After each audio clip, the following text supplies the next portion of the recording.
আশা করি সবাই ভালো আছেন এবং আশা করি আজকে এপিসোডটা অনেক অন্যরকম হবে। আমি নিজেও আজকের এপিসোডটার বিষয়ে খুবই এক্সাইটেড রয়েছে ভাই। তো শুরু করছি আজকে আমার প্রথম ঘটনা। আজকের যে ঘটনাটি আমি শেয়ার করবো, উনি যার সাথে যিনি আমাকে এই ঘটনাটি শেয়ার করেছে আমার এক স্টুডেন্ট আর কি, তার দাদার সাথে ঘটেছিল ঘটনাটি। 1971 সালের জানুয়ারি মাসে এই ঘটনাটি ঘটে। ঘটনাটি হলো গোপালগঞ্জ জেলার গোপীনাথপুর এলাকার। যারা গোপালগঞ্জে থাকেন ওই গোপীনাথপুর এলাকাটা অবশ্যই মানে চিনে থাকবেন আর কি। তো অবশ্যই মানে জানা, হয়তো আমি বললে সেই জায়গাগুলো চিনে ফেলতে পারেন।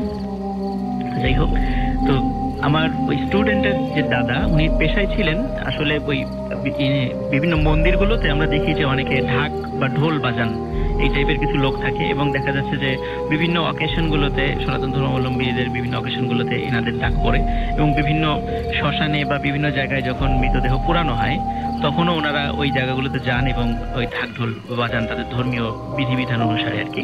উনি ওই প্রফেশনেই যুক্ত ছিলেন। তো একদিন গভীর রাত্রে হঠাৎ 3-4 জন লোক আসলেন ওনার বাসায় আসার পরে ওনাকে ডাকাডাকি করলেন। ডাকাডাকি করার পর বললেন যে এরকম নদীর ঘাটে একটি লাশ আছে, একটু যেতে হবে আমাদের সাথে, আপনি ওখানে গিয়ে আপনার যে কাজগুলো সেগুলো একটু করবেন, আর সবকিছু ওখানে সব ওকে আছে, আপনি শুধু আমাদের সাথে যাবেন। তখন উনি ওই লোকগুলোকে চিনছিলেন না। উনি বলেন তোমাদের বাড়ি কোথায়, কোন গ্রামে? তখন ওনারা একটা গ্রামের নাম বলেছিলেন। উনি এই গ্রামের লোক, মানে ওই গ্রামটার নামও কখনো শোনেননি। এখন যেহেতু ওনারা খুব বারবার রিকোয়েস্ট করছিলেন, সুতরাং উনি সেখানে যাওয়ার জন্য মানে মনস্থির করলেন এবং ওনাদের সাথে সেখানে গেলেন। সময়টা মানে রাতটা ছিল, ওই সময়টা ছিল শীতকাল এবং জ্যোৎস্না রাত ছিল, মোটামুটি পথঘাট সব বোঝা যাচ্ছিল। নদীর ঘাটে গেলেন, ওখান থেকে বেশ দূরে নদীর ঘাটটা ওনার বাসা থেকে।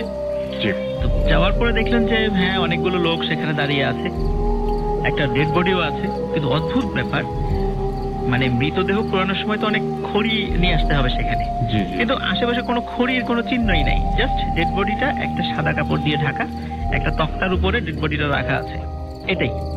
উনি বললেন যে মৃতদেহ পোড়ানো হবে, আপনাদের খড়ি কই? বলে খড়ি লাগবে না। বলে যে অদ্ভুত ব্যাপার, খড়ি লাগবে না, তাহলে আপনি ডেড বডি পোড়াবেন কিভাবে? বলে সেটা আপনার দেখার বিষয় না, ওটা আমরা বুঝবো। আপনাকে যেই কাজটা করার জন্য নিয়ে আসা হয়েছে আপনি সেই কাজটি করবেন। তখন উনি খুব অবাক হলেন।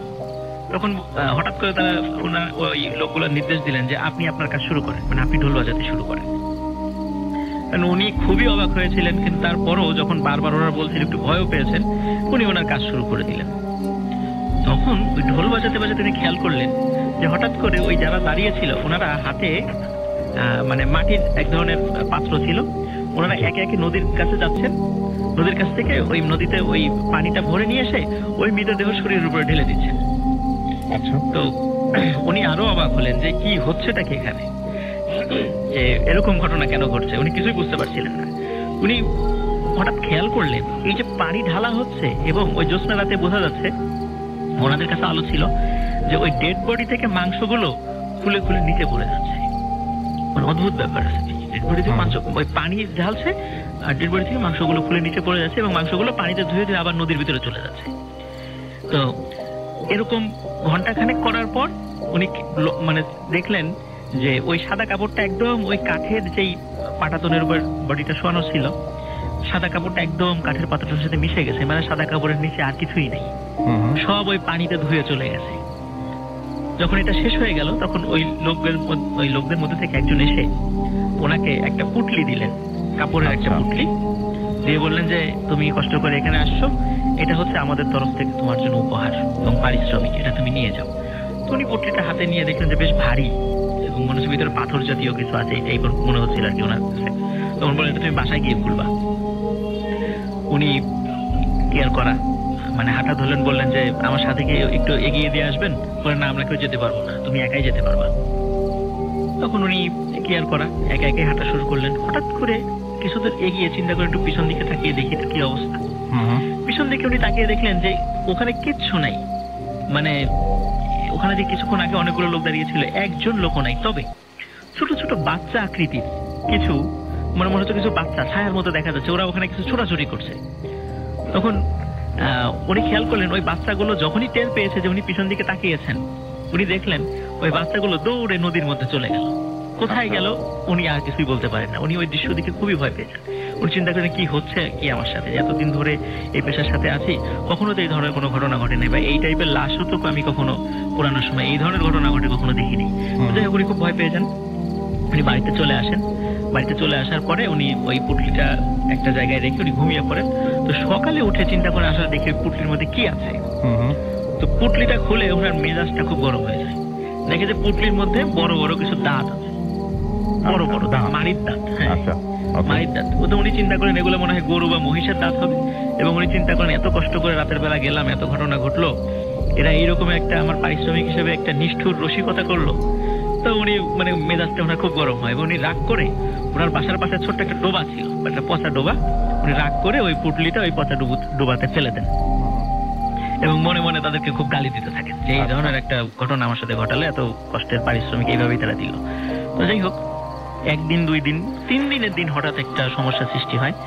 উনি মানে রাতের বেলা শুনছিলেন যে ওই যে রাসেল ভাই ওই পুকুরে যদি মাছ থাকে, মাছগুলো যদি পানিতে নড়াচড়া করে বা শব্দ করে, এক ধরনের শব্দ হয় কিন্তু মাছের শব্দ। তো উনি রাতের বেলা শুনছিলেন ওনার পাশের ওই ডোবা থেকে মনে হচ্ছে যে বড় বড় কিছু মাছ আছে এরকম শব্দ করছে। তো উনি চিন্তা করেন যে এই ডোবাতে তো কোনো মাছ থাকার মানে কথাই না, মানে কিছুই নাই, ওখানে একটা পচা ডোবা, ওখানে মাছ বেঁচে থাকারই কথা না, এখানে মাছ আসলো কোথা থেকে বা এরকম শব্দ হয় কিসে থেকে। উনি সকালবেলা গেলেন, চিন্তা করলেন যে আমি একটু বড়শি ফেলে দেখি আসলে এখানে মাছটা আছে কিনা। বড়শি ফেললেন, অনেকক্ষণ বড়শি ফেলার পরও একটা বারের জন্য বড়শিতে কোনো মাছের কোনো মানে ঠোকা দেয় নাই, কিছুই হয়নি, মানে বুঝলেন যে এখানে কিছুই নেই। মনে করছেন হয়তো বা মনের ভুল, কিন্তু প্রতি রাত্রেই এই একই ধরনের শব্দ উনি পাচ্ছিলেন।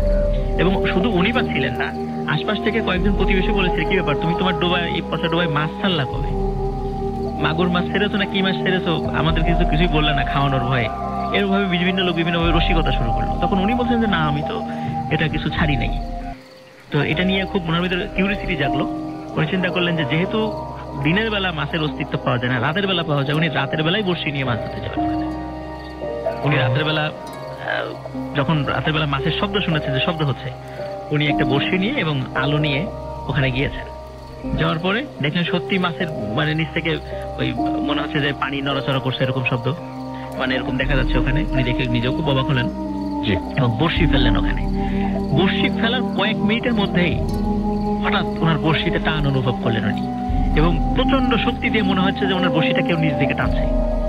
উনি অনেক চেষ্টা করলেন, মনে করলেন যে হয়তো বড় ধরনের কোনো মাছ উনি পেয়েছেন। অনেক চেষ্টা করার পরে বড়শির মাঠটা উঠে আসলো এবং উনি দেখলেন ওই বড়শিতে রাসেল ভাই যে দাঁতগুলো উনি পেয়েছিলেন এর একটা দাঁত উঠে এসেছে।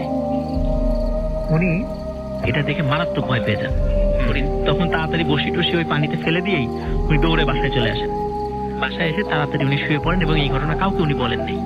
আচ্ছা, পরের দিন মানে ওই রাতেই উনি আবার স্বপ্নে দেখছিলেন যে কেউ ওনাকে বলছে যে তোকে একটা মূল্যবান জিনিস দিলাম কিন্তু তুই তার এই মর্যাদা দিলি, মানে তোকে যে একটা উপহার দিলাম তুই তার এই মর্যাদা দিলি, তুই এরকম একটা জায়গায় এটা ফেলে দিলি, তোর তো মানে অবশ্যই তোকে এর জন্য সাজা পেতে হবে।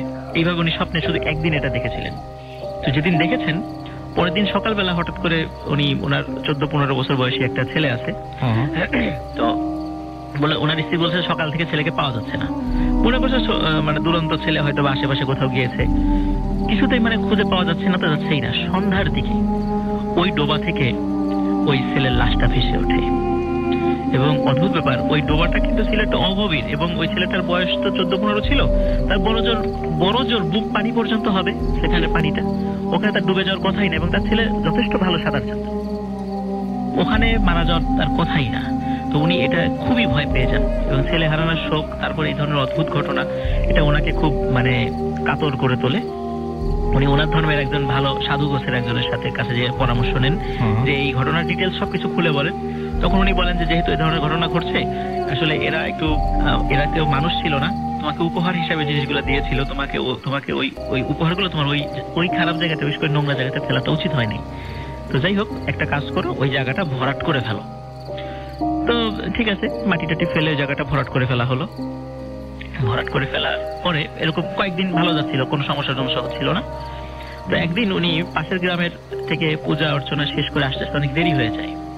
তো ওনার স্ত্রী চিন্তা করছিলেন যে স্বামী বাড়িতে আসার পর মানে গরম খাবার দিবেন, এই জন্য একটু দেরিতে রান্না করবেন। ওনার প্ল্যানিংটা ছিল, ওনার স্ত্রীর প্ল্যানিংটা ছিল এরকম। তো যখন ওনার স্বামী বাড়িতে আসলেন তখন ওনার স্ত্রী বলেন, ঠিক আছে তুমি ঘরে যাও, আমি দ্রুত খাবারটা বসিয়ে দিচ্ছি। তো উনি দেখলেন ওনার স্ত্রী রান্নাঘরে মানে খাবারের আয়োজন করছে। তো উনি ঘরে ঢুকলেন। ঘরে ঢোকার পরে তো উনি জানতেন যে ঘরের মধ্যে ওনার যে ছোট্ট একটা শিশু বাচ্চা আছে, বাচ্চাটা ওখানে মানে শুইয়ে রাখা আছে, সে ঘুমাচ্ছে। তো উনি ঘরে ঢুকে দেখলেন যে ওই বাচ্চাটি ওখানে নেই, কিন্তু ওই জায়গাতে কেউ একজন মানে বসে আছে, বড় পূর্ণবয়স্ক একজন কেউ মনে হচ্ছে বসে আছে, কিন্তু তার পুরো শরীরটা একটা চাদর দিয়ে ঢাকা বা কাঁথা দিয়ে ঢাকা। এবং আমরা যেমন পড়ার সময় বিভিন্ন সামনে পিছনে দুলি আর কি, পড়ার সময় এরকম আমরা অনেক সময় মানে ঢুলে ঢুলে পড়ি, ওরকম মনে হচ্ছে ঢুলছে সে। উনি চিন্তা করলেন এটা কে। উনি অত সাত পাঁচ না ভেবে উনি কাঁথা ধরে মানে টান দেন, যে কাঁথাটা সরিয়ে ফেলেন, যেটা কে এখানে বসে আছে। ওইটা সরানোর সাথে সাথে উনি দেখেন ওনার স্ত্রী ওখানে বসা, এবং চুলগুলো এলোমেলো, এবং ওনার দিকে তাকিয়ে হেসে দিয়ে বলেন, বাকিটাকেও নিয়ে গেলাম। এইটা বলা মাত্রই ওই জন্য যে জানালা ছিল খোলা, জানালা দিয়ে লাফ দিয়ে বের হয়ে যান। এটা অদ্ভুত ব্যাপার, এইভাবে কোনো মানুষের বের হয়ে যাওয়ার কথা নয়, কিন্তু লাফ দিয়ে জানালা থেকে বের হয়ে যান। এবং ওখানে ওনার দেখে যে ওনার সন্তানও সেখানে নেই। উনি চিৎকার চেঁচামেচি শুরু করেন, ওনার স্ত্রী ফিরে আসে ঘরের মধ্যে, এসে দেখে সন্তানও নাই, কিছুই নেই। ওনারা তো মানে খুব খোঁজাখুঁজি করেন, মানে অনেক সাধু সন্ন্যাসী ধরেছেন, অনেক চেষ্টা করেছেন, কিন্তু এর কোনো রহস্য, কোনো কোল কিনারা করতে পারেন নাই। অনেকেই বলেছে হ্যাঁ সন্তানকে ফেরত নিয়ে আসা যাবে, কিন্তু কেউ এটার কোনো সমাধান করতে পারে নাই। যাই হোক আসল ভাই, ওই এরপরে যেটা হয় সেটা হচ্ছে যে যখন মার্চ মাসের যে উত্তাল সময়টা চলে আসে, যখন বঙ্গবন্ধুর ডাকে মানে বাঙালিরা যখন যুদ্ধে ঝাঁপিয়ে পড়ে, তখন ওই গোপালগঞ্জে যখন মিলিটারি ঢুকে পড়েছিল, তখন ওনারা এই দেশ ছেড়ে মানে ওয়েস্ট বেঙ্গলে চলে যান আর কি। যেহেতু সনাতন ধর্মাবলম্বী ছিল, ওখানে ওনাদের অনেক আত্মীয় স্বজন ছিল, ওনারা ওখানে চলে যান। তো চলে যাওয়ার পর যুদ্ধ শেষে আবার ওখানে ফিরে আসেন, মানে আবার গোপালগঞ্জের ওই গোপীনাথপুরে ওনারা ফিরে আসেন।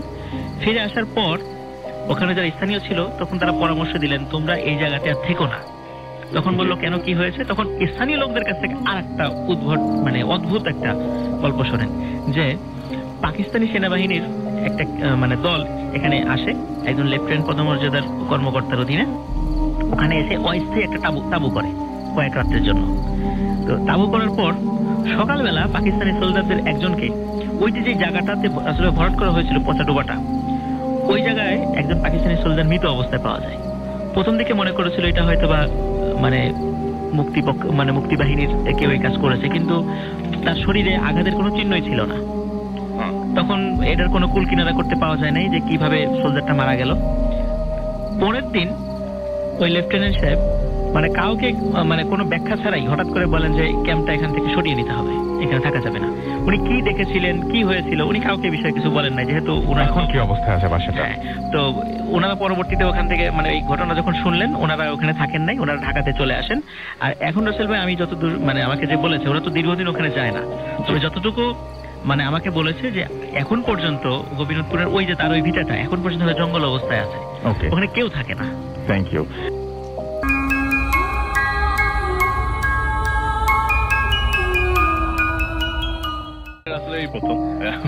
আজকে প্রথম পাচ্ছি, এর আগে তো বহুবার এসেছি, সবাই এক নামে হয়তো চেনে, তুমি কোন ডিরেক্ট ভিডিওতে দেখে কমেন্ট করছে। তো যাই হোক, থ্যাংক ইউ ভেরি মাচ আমাদের সঙ্গে থাকার জন্য, এবং অনেকদিন ধরে আপনি আমাদের সঙ্গে আছেন। এখন চলে যাবো আপনার ঘটনায়। জি জি আসল ভাই, শিওর। যে ঘটনাটি শেয়ার করবো তার নাম হচ্ছে আব্দুর রউফ। উনি একজন রিটায়ার্ড, এখন এই বর্তমানে একজন রিটায়ার্ড গভর্নমেন্ট কর্মকর্তা আর কি। তো যখন তিনি চাকরিরত অবস্থায় ছিলেন, ঢাকার বাইরে ছিলেন, কোন জায়গায় ছিলেন রাসেল ভাই সেটি আমি পরিষ্কারভাবে আমাকে বলেন নাই। তো যে ঢাকার বাইরে যখন ছিলেন তখন তিনি ঢাকায় একটি জায়গা রাখেন মিরপুরে। আমি ওপেনলি বলে দিলাম মিরপুরে কোন জায়গায় আছে, কোন জায়গা রেখেছে সেটা না বলি। মিরপুরে যে জায়গাটি রাখে সেখানে তার টার্গেট ছিল যে রিটায়ারমেন্টের পরে সে ওই জায়গায় এসে পুরো ফুল ফ্যামিলি নিয়ে থাকবেন। কিন্তু ঢাকার বাইরে থাকা অবস্থায় তিনি এই জায়গায় বাড়ি তোলেন, একটি বাড়িটা একতলা বাড়ি তোলেন। তো ওনার সারা জীবনের ইচ্ছা যে ওনার বাসাটা এরকম একতলা হবে, সামনে খোলামেলা থাকবে, উনি গাছপালা লাগিয়ে রাখবেন, ঠিক ওরকম ভাবে প্রিপেয়ার করে তিনি ঢাকায় আসেন আর কি। তো তার এক ছেলে এক মেয়ে। ছেলেটি ঢাকার যে স্বনামধন্য ইউনিভার্সিটির স্টুডেন্ট ছিলেন, আর মেয়েটি ছিল স্কুলের স্টুডেন্ট। তো বাসায় আরেকজন বুয়া ছিল। তো বাসায় সচরাচর দেখা যেত যে উনি রিটায়ারমেন্টের পর যখন ঢাকায় চলে আসেন, তো তিনিও বাসায় থাকতেন না, তার রিটায়ারমেন্টের পর তিনি অন্য কোনো কাজের জন্য বাসার বাইরে মস্ত টাইম থাকতেন আর কি। তো রাসেল ভাই যেটা হচ্ছে যে ওনার যে ছেলে উনি থাকতো হলে, তো বাসায় যখন মেয়েটি স্কুলে থাকতো, তো বাসায় নর্মালি মেয়েটা যখন স্কুলে যেত বাসায় নর্মালি রাসেল ভাই ওনার ওয়াইফ ওনার কাজের বউ থাকতো আর কি। তো ওনার বাসার সামনে মোটামুটি বসার জায়গাটা খুব সুন্দর করে সাজানো। তো যেদিন ঘটনা সেদিনের ঘটনা বলি, যেদিন ঘটনা ঘটে একটু abnormal ঘটনা রাসেল ভাই, ওনার ছেলে সবসময় বাসায় থাকতো না, তো বাসায় আসতো মাঝে মধ্যে। তো যেদিন ঘটনাটি ঘটে সেদিন প্রচন্ড বৃষ্টি হচ্ছিল, বলতে পারেন ওই দিন বছরের প্রথম বৃষ্টি, কালবৈশাখী ঝড় যেটা ছিল আর কি। আর ওই অনেকদিন আগের কথা, 91 সালের কথা রাসেল ভাই। তখন প্রচন্ড বৃষ্টি মানে তো বুঝতে পারেন, এখন যেমন একটুখানি বৃষ্টি হয়ে শেষ হয় তখন বৃষ্টি শুরু হলে থামতো না। এত বৃষ্টি হচ্ছিল তখন, তো হঠাৎ করে তাদের মেইন গেটের দরজায় 4-5 জন লোক এসে মানে বাড়ি থেকে 4-5 জন লোক কিভাবে আসে আসলে ওই সময় রাত 12টা বাজে। তো উনি বুয়ার সেই শব্দটি পান নাই, তিনি একাই পান। তো একা পেয়েই উঠে দরজার কাছে যে দেখেন যে দূর থেকে আপনার ওই গেটের নিচে 4-5 জন যে দাঁড়িয়ে আছে বোঝা যাচ্ছে। তো উনি এই বৃষ্টির মধ্যে যেতে যাচ্ছিলেন না, তো সে বুয়াকে পাঠায়, জাগে পাঠায় যে তুমি গেটটা খুলো। তো রাসেল ভাই উনি গেটটা খুলে মানে খুলতে যাবে, চাবিটা নেয় নাই, আবার ব্যাক করে গেটটা খুলে দেখে যে উনি এবং এই বুয়া দুইজনেই এই মুহূর্তে জেগে ছিল, বাসায় আর কেউ জেগে ছিল না। তো দেখে যে তার ছেলে এসছে রাতের বেলা। তো ওই ছেলেটা এসে মানে আচরণটা এরকম, এসেই সে রুমে চলে যায়। নর্মালি রাসেল ভাই উনি ওনার ছেলে ওনার কথা মতে যে ওনার ছেলে যখন বাসায় আসতো মানে ইউনিভার্সিটিতে কি হয়েছে, ক্লাস কিভাবে করছে, কিরকম চলছে, সবকিছু ঠিক মতো চলছে কিনা, এগুলি সবসময় বাবাকে ডিসক্রাইব করতো। তো ওই দিন কি হলো, এরকম আচরণটাও তার কাছে একটু খটকা লেগে যায়। বাসায় এসে সে রুমটা লাগিয়ে দেয়, রুমের ভিতরে। তো বুয়া এদিকে আসে, বাসায় আসে, রুমে আসে, রুমের দিকে আসে। তো এই করিডোরে তিনি দাঁড়িয়ে ছিলেন, তো বুয়া এসে বলে যে ঠিক আছে আপনি শুয়ে পড়েন, আমি ওকে খাইয়ে দিব। এই বলে তিনি আবার ব্যাক করেন যে ওনার ফ্রেন্ড গুলা মানে ওই ছেলের ফ্রেন্ড গুলা বাসায় ঢোকে নেন রাসেল ভাই 3-4 জন। একমাত্র বুয়াই দেখেছিল 3-4 জন ফ্রেন্ডকে। বাসার বাইরে যাওয়ার পরে দেখেন যে এখানে কোনো ফ্রেন্ডের কেউ নাই আর কি। তো বৃষ্টিতে প্রচন্ড বৃষ্টি হচ্ছিল এবং তারা ভিজছিল আসলে, কোনো ছাতা বা কিছু তাদের কাছে ছিল না। তো বুয়ার কথা যে চলে গেল হঠাৎ করে রাত্রেবেলা আসার পরে, তো উনি গেট লাগিয়ে বাসায় আসে। তো যেহেতু উনি ওই আব্দুল রুফ সাহেবকে বলেছিলেন যে আপনি শুয়ে পড়েন, তো উনি যেহেতু উনি আর ওনার রুমে চলে যায়, তো ওই দরজা খুলতেই রাসেল ভাই মানে আমরা বাইরে থেকে আসলে যদি ভেজা অবস্থায় আসি দেখবেন যে শরীর থেকে কাপড় চোপড় থেকে পানি এমনি পড়তে থাকে মেঝেতে, কিন্তু ছেলেটা যে আসছে মেঝেতে কোনো পানির ছিটাও নাই বুয়ার ভাষায়। তো বুয়া দরজা খুলে দেখে যে ওখানে কেউ নাই। এখন রাসেল ভাই যেটা হচ্ছে, আমি বলছি বুয়ার কথা, যে উনি দরজা খুলে দেখে ভেতরে কেউ নাই। তো বাথরুমের দরজা নক করতেই বাথরুমের দরজাটা খুলে যায়, তার মানে বাথরুমের ভিতরে ঢুকে দেখে কেউ নাই। পুরো বাসাটা সার্চ করে দেখে বুয়া ওই যে ছেলেটা এসেছিল একটা সে পাচ্ছে না। তো বুয়া কি করলো, মনে করেছে যে ছাদের উপর উঠলো নাকি আবার। এই বৃষ্টির মধ্যে সে ছাতা নিয়ে এসে ওই ঘরের বাইরে যে একটা সিঁড়ি দেওয়া আছে, সিঁড়িতে ছাদের উপর উঠে দেখে যে না, ছাদের উপরও কেউ নাই। সে আবার নিচে নেমে ভেতরে ঢুকে দরজা নক করে বলে যে সাহেব আমাদের বাবা যে আসলো, বুয়ার বয়স 35 থেকে 40 হবে, বাবা যে আসলো উনি তো নাই ঘরের ভিতরে। ওনাকে খুঁজলাম পুরো বাড়ি, গেটের কাছে গেলাম, গেটের তালাটা পর্যন্ত লাগানো। যদি তালা বাইরে দিয়ে কেউ লাগাই দিত তাহলে বাইরে যে তালা থাকতো, ভেতর দিয়ে যেভাবে সে তালা লাগিয়ে আসছিল। আর খুব বেশি সময় যে হয়ে গেছে তাও কিন্তু না রাসেল ভাই। রান্নাঘর থেকে শুরু করে বাসার আনাতে দেখলো যে কোথাও পাওয়া যাচ্ছে না। তাহলে কে আসলো বাসার ভেতর? উনি উঠলেন এবং উনি উঠলেন, ওনার ওয়াইফ উঠলেন না। উনি উঠে উনিও সার্চ করলেন, আসলেই তো পাওয়া যাচ্ছে না। তো বুয়া কি করলো, বলেছে বাসার পিছনে তো দেখি নাই, বাসার পেছনে যাই। বাসার পিছনে বুয়া যাওয়ার পথেই হঠাৎ করে একটা সাউন্ড আসলো এবং বেশ জোরে চিৎকার আসলো।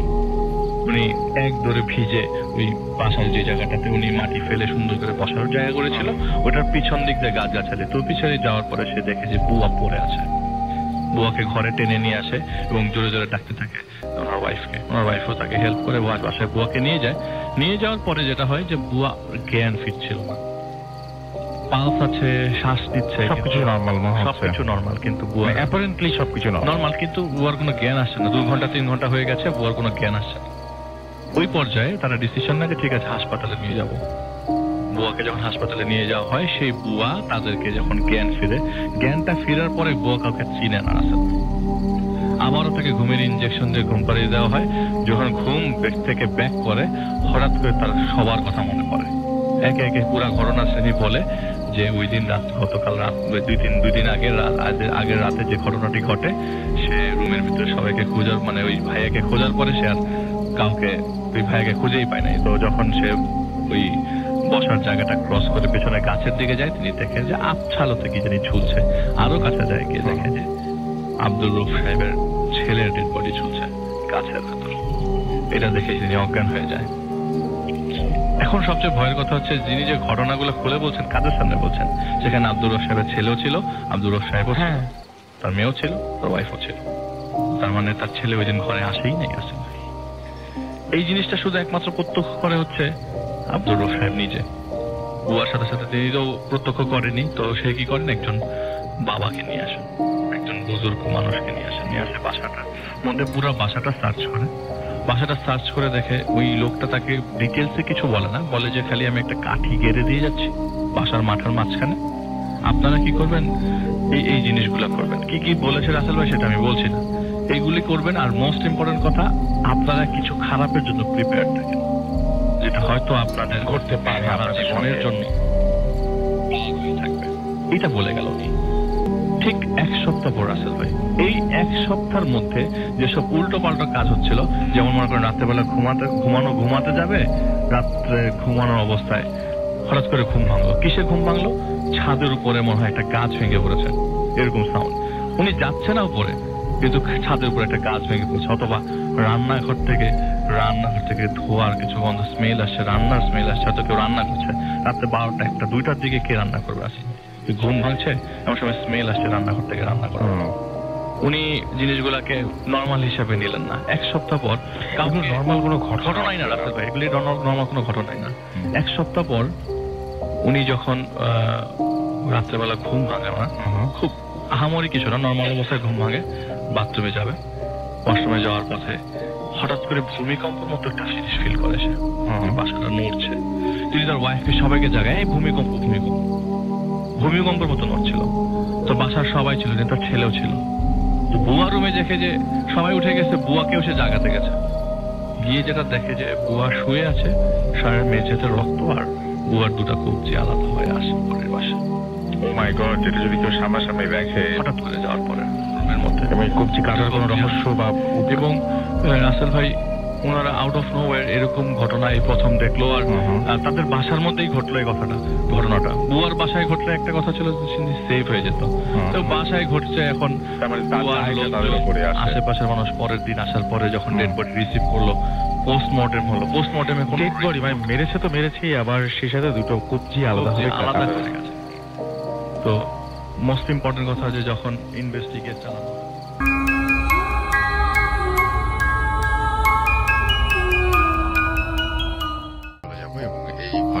আশা করছি যে আপনাদের সবার ভালো লাগবে। চলুন শুনে আসি বাবু ভাইয়ের আরো একটি ঘটনা। রাসেল ভাই, এই কাহিনীটা হচ্ছে আপনার কামাল ভাইয়ের বলা। এটা আপনার আমাদের যুদ্ধ পরবর্তী সময়, জি, মুক্তিযুদ্ধের পরের কাহিনী। তো ওনারা ওই সময় আর কি দুই ভাই পড়াশোনা করতে ঢাকাতে আসেন, আর কি ঢাকা ইউনিভার্সিটিতে এলাকায় আসেন। তো থাকার জন্য ওনারা হলে থাকার একটা ব্যবস্থা হয়। তারপরে ওনার বাবা চাচ্ছিলেন না যে ওনারা হলে থাকেন, ওরা যাতে অন্য কোথাও থাকার একটা ব্যবস্থা ওনাদের করে দেওয়ার জন্য ওনার বাবা চেষ্টা করেছিলেন। তো ওনার বাবার বন্ধুর বাসা ছিল হচ্ছে বকশীবাজার এলাকায়। তো ওনার বাবার বন্ধুর বাসা ছিল বকশীবাজার এলাকায় আর কি। তো ওনার বাবার বন্ধু যিনি ছিলেন, তিনি ওদেরকে বলেন যে আমার বাসাটা কিন্তু অনেক দিন ধরে আপনার তালা মারা অবস্থায় আছে, হ্যাঁ, এবং বাসাটা আমরা কেউ থাকি না, আমরা যেহেতু বিদেশে চলে আসছি সবাই, এবং একটা পোর্শন সবসময় তালা মারা থাকে। আচ্ছা, তোমার ছেলেরা যদি থাকতে চায় থাকতে পারে, বাট ওইখানে কিছু কিন্তু উপদ্রব আছে। তো বলছে কিসের উপদ্রব আছে? বলে যে না, উপদ্রব হচ্ছে যে ওইখানে মানে ওই অনেকে ভয়টা পায় আর কি। হ্যাঁ, এখন আচ্ছা, ওই জায়গাটার জন্য আমরা খুব একটা ভাড়া দিয়েও রাখতে পারি না। তো ওরা যদি থাকতে পারে থাকুক। এর মধ্যে আবার এই যুদ্ধের সময় নাকি ওই ইরা আর কি পাকিস্তান আর্মি সেখানে থাকছিল, ক্যাম্প করছে দিকে এসে। যাই হোক, তো রাব্বা মনে করে যে এটা স্টিল এ বেটার অপশন, ছেলেকে ওখানে রাখলে এবং নিজেও উনি আসতে পারবেন মাঝে মাঝে, এরকম চিন্তা করে ওই বকশীবাজারের ওই বাসাটার একটা অংশ আর কি। বাসাটা ছিল এরকম যে একটা পুরানো বাড়ি এবং ওইটা দিয়ে ঢুকলে একটা সিঁড়ি পড়ে হাঁটু ডান দিকে, যেভাবে কামাল ভাই বলছে আর কি, এবং উঠলে ডান দিক দিয়ে উঠে একটা বারান্দার মতো আছে বাসার সাথে। বারান্দাটা অনেকটা লাইক আপনার ওই যে লোহা এবং দিয়ে বানানো আর কি, ওই মানে লোহার গ্রিল আর কাঠের পাটাতন এরকম দিয়ে বানানো আর কি। এবং ভিতরে গেলে পরপর 3টা রুম আছে। আচ্ছা, এখন ওনারা ওই বাসায় যে পরে ওঠেন আর কি। তো ওই বাসায় যে ওঠার পরে যখন নাকি রুম খুলেন তখনই দেখছিলেন যে বাসার অবস্থা খুবই বিদিকিচ্ছিরি অবস্থা, মানে মাকড়সার জাল টাল হয়ে অনেক অনেক দিন ধরে পড়ে আছে আর কি। হ্যাঁ, যাই হোক, ওনারা 2 ভাই এবং আশপাশ থেকে একটা মানে বুয়া টাইপের এনে বাসাটাকে পরিষ্কার করেন। পরিষ্কার করে ওনারা 2 জন ওখানে উঠেন আর কি। তো ওনার ছোট ভাই যে ছিলেন, কামাল ভাইয়ের ছোট ভাই তমাল, উনি ওনার থেকে বেশ খানিকটা ছোট, উনি ইউনিভার্সিটিতে পড়ে না, মানে কলেজে পড়ার কথা এরকম বয়স আর কি। তো যাই হোক, ওনারা যখন ওঠেন পরিষ্কার পরিচ্ছন্ন করে ওই বাসাটায়, তো প্রথম দিন থেকেই কিছু একটা সমস্যা ওনারা ফিল করতে থাকেন, যেটা হচ্ছে যে রাত্রেবেলা হলেই মনে হয় রাত্রে 9টা-10টার পর থেকেই কেউ একজন ঘুম ঘুম করে কাটতেছে বাসার পিছন থেকে। তো ওনারা মনে করে যে এগুলো ডেন্স এরিয়া, পিছনে কোনো বাড়ির বুড়ি টুড়ি কাটতেছে, এরকম একটা উনি ফিল করে আর কি, মনে করে যেরকম। এরকম 2-1 দিন যাওয়ার পরে একদিন ওনারা শুয়ে আছেন, শুয়ে থাকার পরে ওই কামাল ভাই শুয়ে আছে আর কি, উনি দেখতেছে যে ওনাদের যে রুমটা, ওই পাশের যে কর্নারের রুমটা, রাত্রেবেলা অন্ধকার, তখন একদম অন্ধকার হয়ে গেছে, শুধু রাস্তার মধ্যে কিছু আর কি আপনার রিক্সার বেল টেল এরকম শোনা যায় আর কি।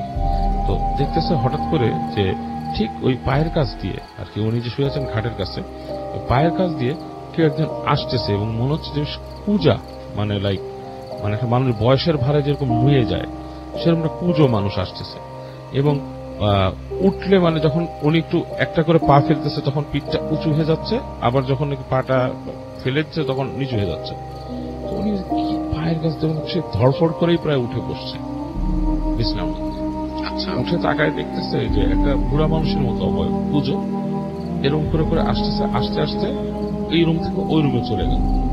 এখন ওই রুমে যেই দেখতেছে উনি কান্নার শব্দটা শুরু হয়েছে ঠিক ওনার পাশের রুম থেকে, হু হু করে কান্না শুরু করে। আচ্ছা, হ্যাঁ, মানে একটা বুড়া মানুষের যেরকম নাকি কান্না এই টাইপের। তো ওনার সব গায়ের রুম দাঁড়ায় গেছে এবং ওনার পাশের রুমটাতে কিন্তু ওনার ভাই থাকতো, যে ওনার ছোট ভাই যে তমাল। তো উনি অনেকক্ষণ কিছুক্ষণ শুনছে, আস্তে করে বিছানা থেকে নামছে, নেমে পাশের রুমে গেছে, যে দেখছে কেউ নাই, কিন্তু বুঝতেছে যে ওনার ভাইটা আছে এবং সে যে জাগা, এই ফিলিংসটা উনি পাচ্ছে যে ওনার ভাই জেগে আছে। এবং উনি তাকায় তাকায় ডাক দেয়, তমাল তমাল, দেখে কোনো শব্দ নেই, হ্যাঁ, গড়গড় করছে। তো উনি করে কি, লাইটটা জ্বালায়, দেখে ওনার ভাই খাটের কোনার মধ্যে জুবুথুবু হয়ে বসে আছে এবং ওনার দিকে এক দৃষ্টিতে তাকায় আছে এবং ঘড় ঘড় করে একটা শব্দ করতেছে, আর তার ভেতর থেকে ঘড় শব্দ বেরোতেছে। তো উনি ভাইয়ের এই মানে সাডেন চেঞ্জ দেখে বেশ ভয় পেয়ে যায় এবং ওনার ভাইয়ের সাথে যখন কথা বলতে চায় দেখে ভাই ঘড় করতেছে, কথা বলে না এবং মানে অপ্রকৃতস্থ হয়ে গেছে। আচ্ছা, এবং এক পর্যায়ে দেখে যে ভাই উঠতেছে। আচ্ছা, তো উনি ভাইকে অনেক করার চেষ্টা করে, মাথার মধ্যে পানি টানি দিয়ে করে সোজা করার চেষ্টা করে, দেখে এক সময় শরীর খিচকে গেছে। যাই হোক, এই অবস্থায় উনি বুঝতে পারে না ঘটনাটা কি হয় এবং উনি সকালবেলা উঠেই ওনার বাবাকে খবর দেয়, হ্যাঁ, যে এরকম এরকম অবস্থা, যে সে মানে পোস্ট অফিসে যে এরকম অসুস্থ হয়ে গেছে, এরকম এরকম ব্যাপার।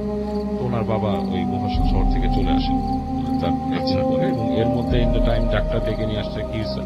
ডাক্তার বলে যে সিজার আছে নাকি, মৃগী রোগ। বলছে না, মৃগী রোগ নাই, লক্ষণগুলো মৃগী রোগের মধ্যে। এরকম কেন হয়েছে? আচ্ছা, তো ইন দ্য মিন টাইম উনি যখন যায়, ওই আশেপাশের কিছু দোকানের লোকজন ওনাদের সাথে কথা বলে, ওনার সাথে বলে যে আপনারা কোন বুদ্ধিতে এই বাসায় আসছেন, এটা তো খুবই মানে ভয়ের বাসা, এখানে মানুষ থাকে না, দেখেন থাকতে পারে না, তালা মেরে দিয়ে ওনারা চলে গেছে। এখানে মানে খুব খারাপ ভয় পায় মানুষ আশেপাশে। আমরা নিজেরা ওই বাসার ধার কাছে দেখেছি না, রাত্রেবেলা আমরা দেখি ওই গ্রিলের মধ্যে পা ঝুলায় বসে রয়েছে মানুষ, এরকম জিনিস, কিন্তু আসলে সেটা মানুষ না। মানে তার মানে ওই বাসার কেউ না, বাসার কেউ না, মানে মানুষই না, মানে সেটা তারা বুঝে কেউ না, মানুষই না, কারণ তার আচার আচরণে দেখা গেছে উপর থেকে লাফ দিয়ে পড়ছে নিচে, এই ধরনের জিনিস। এনিওয়েজ, তো উনি তারপরে শুনে মানে এই করবো না, বাবা আসা পর্যন্ত ওয়েট করে। তো ওনার বাবা যখন আসে, আসার পরে ওনার বাবা দেখে বলে যে ছেলে তো মনে হয় অন্য কিছু হয়েছে, এটা কি না। তো ছেলেকে ঘুম পাড়ায় রেখে ওনার বাবা বসে থাকেন। তো এক পর্যায়ে ওনার বাবা রাত্রেবেলা বলে যে আমি ওর সাথে শুনছি, এসে তুমি শোন। তো ওই কামাল ভাই ওনার রুমে এসে ওনার বাবা ওনার ভাইকে নিয়ে এসে, অসুস্থ ভাই, এবং সে কিন্তু এখনো ফুল সেন্সে একবারও আসেনি। আচ্ছা, ঠিক আছে, লাইক ঘুমাচ্ছেই সে, এরকম একটা অবস্থা। তো তো যখন শুয়ে আছে এরকম রাত হয়েছে, রাত্রে মানে রাত যখন গভীর হয়েছে, হঠাৎ করে উনি শব্দ পায় যে ওনার যে রুমের দরজাটা ধাপ করে মানে কেউ একটা ধাক্কা দিয়ে খুলে দেয় এবং ওনার আব্বা চিল্লায় উঠে বসতে কে কে কে, এর মধ্যে দেখে যে ওনার ভাই ওখানে পাগলামি শুরু করে দিয়েছে। সে সেন্সে আসছে, পাগলামি প্রলাপ বকতেছে, এটা বলতেছে, গায়ের জোর ওনার আব্বা আটকে রাখতে পারতেছে না। উনি তখন অনেক কষ্টে ওনাকে রাত্রেবেলা ওর ভাইকে দমায় রাখে এবং একসময় সে সেন্সলেস হয় এবং সকালবেলা যে ফজরের নামাজের পর একজন হুজুরকে ডেকে নিয়ে আসে এখানে। ওখানে কাছাকাছি একটা মসজিদে বলে যে এখানে একজন বড় হুজুর আছেন, ওনাকে নিয়ে আসলে দেখে। তো হুজুর যখন বাসায় আসে, হুজুর পাড়া দিয়েই বলে যে এই বাসাটার মধ্যে সমস্যা আছে, এখানে উঠছেন কেন? এখানে খুব বাজে জিন বসবাস করে এবং ওই জিনের কাউকে এখানে অ্যাকসেপ্ট করবে না। এবং ওই হুজুর যখন নাকি বাসায় পাড়া দিচ্ছিল তখন নাকি হুজুরের পা মোছড়া বাঁকা করে দিচ্ছিল, হুজুর ঢুকতে পারেননি। এবং উনি দোয়া পড়ে তারপর ঢুকে বলে যে আপনারা কি আদৌ চান যে এই বাসাটা থাকতে? দুইটা অপশন আছে, একটা হচ্ছে যে আপনার ছেলেকে আমি নিয়ে ঝাড়াই দিতে পারি, তার উপর যে প্রভাবটা পড়ছে সেটা চলে যাবে। আর আরেকটা জিনিস হচ্ছে এই বাসা যদি আপনি বন্ধ করতে চান সেটা এখন আমার পক্ষে সম্ভব না, এটা মানে অনেক আছে, সিস্টেম আছে, সেগুলোতে করতে হবে। তো ওনার বাবা তখন চিন্তা করে যে না, আসলে এটা তো আমার পক্ষে এই বাসা বন্ধ করা, এইগুলো ঝামেলার মধ্যে কিভাবে যাবে।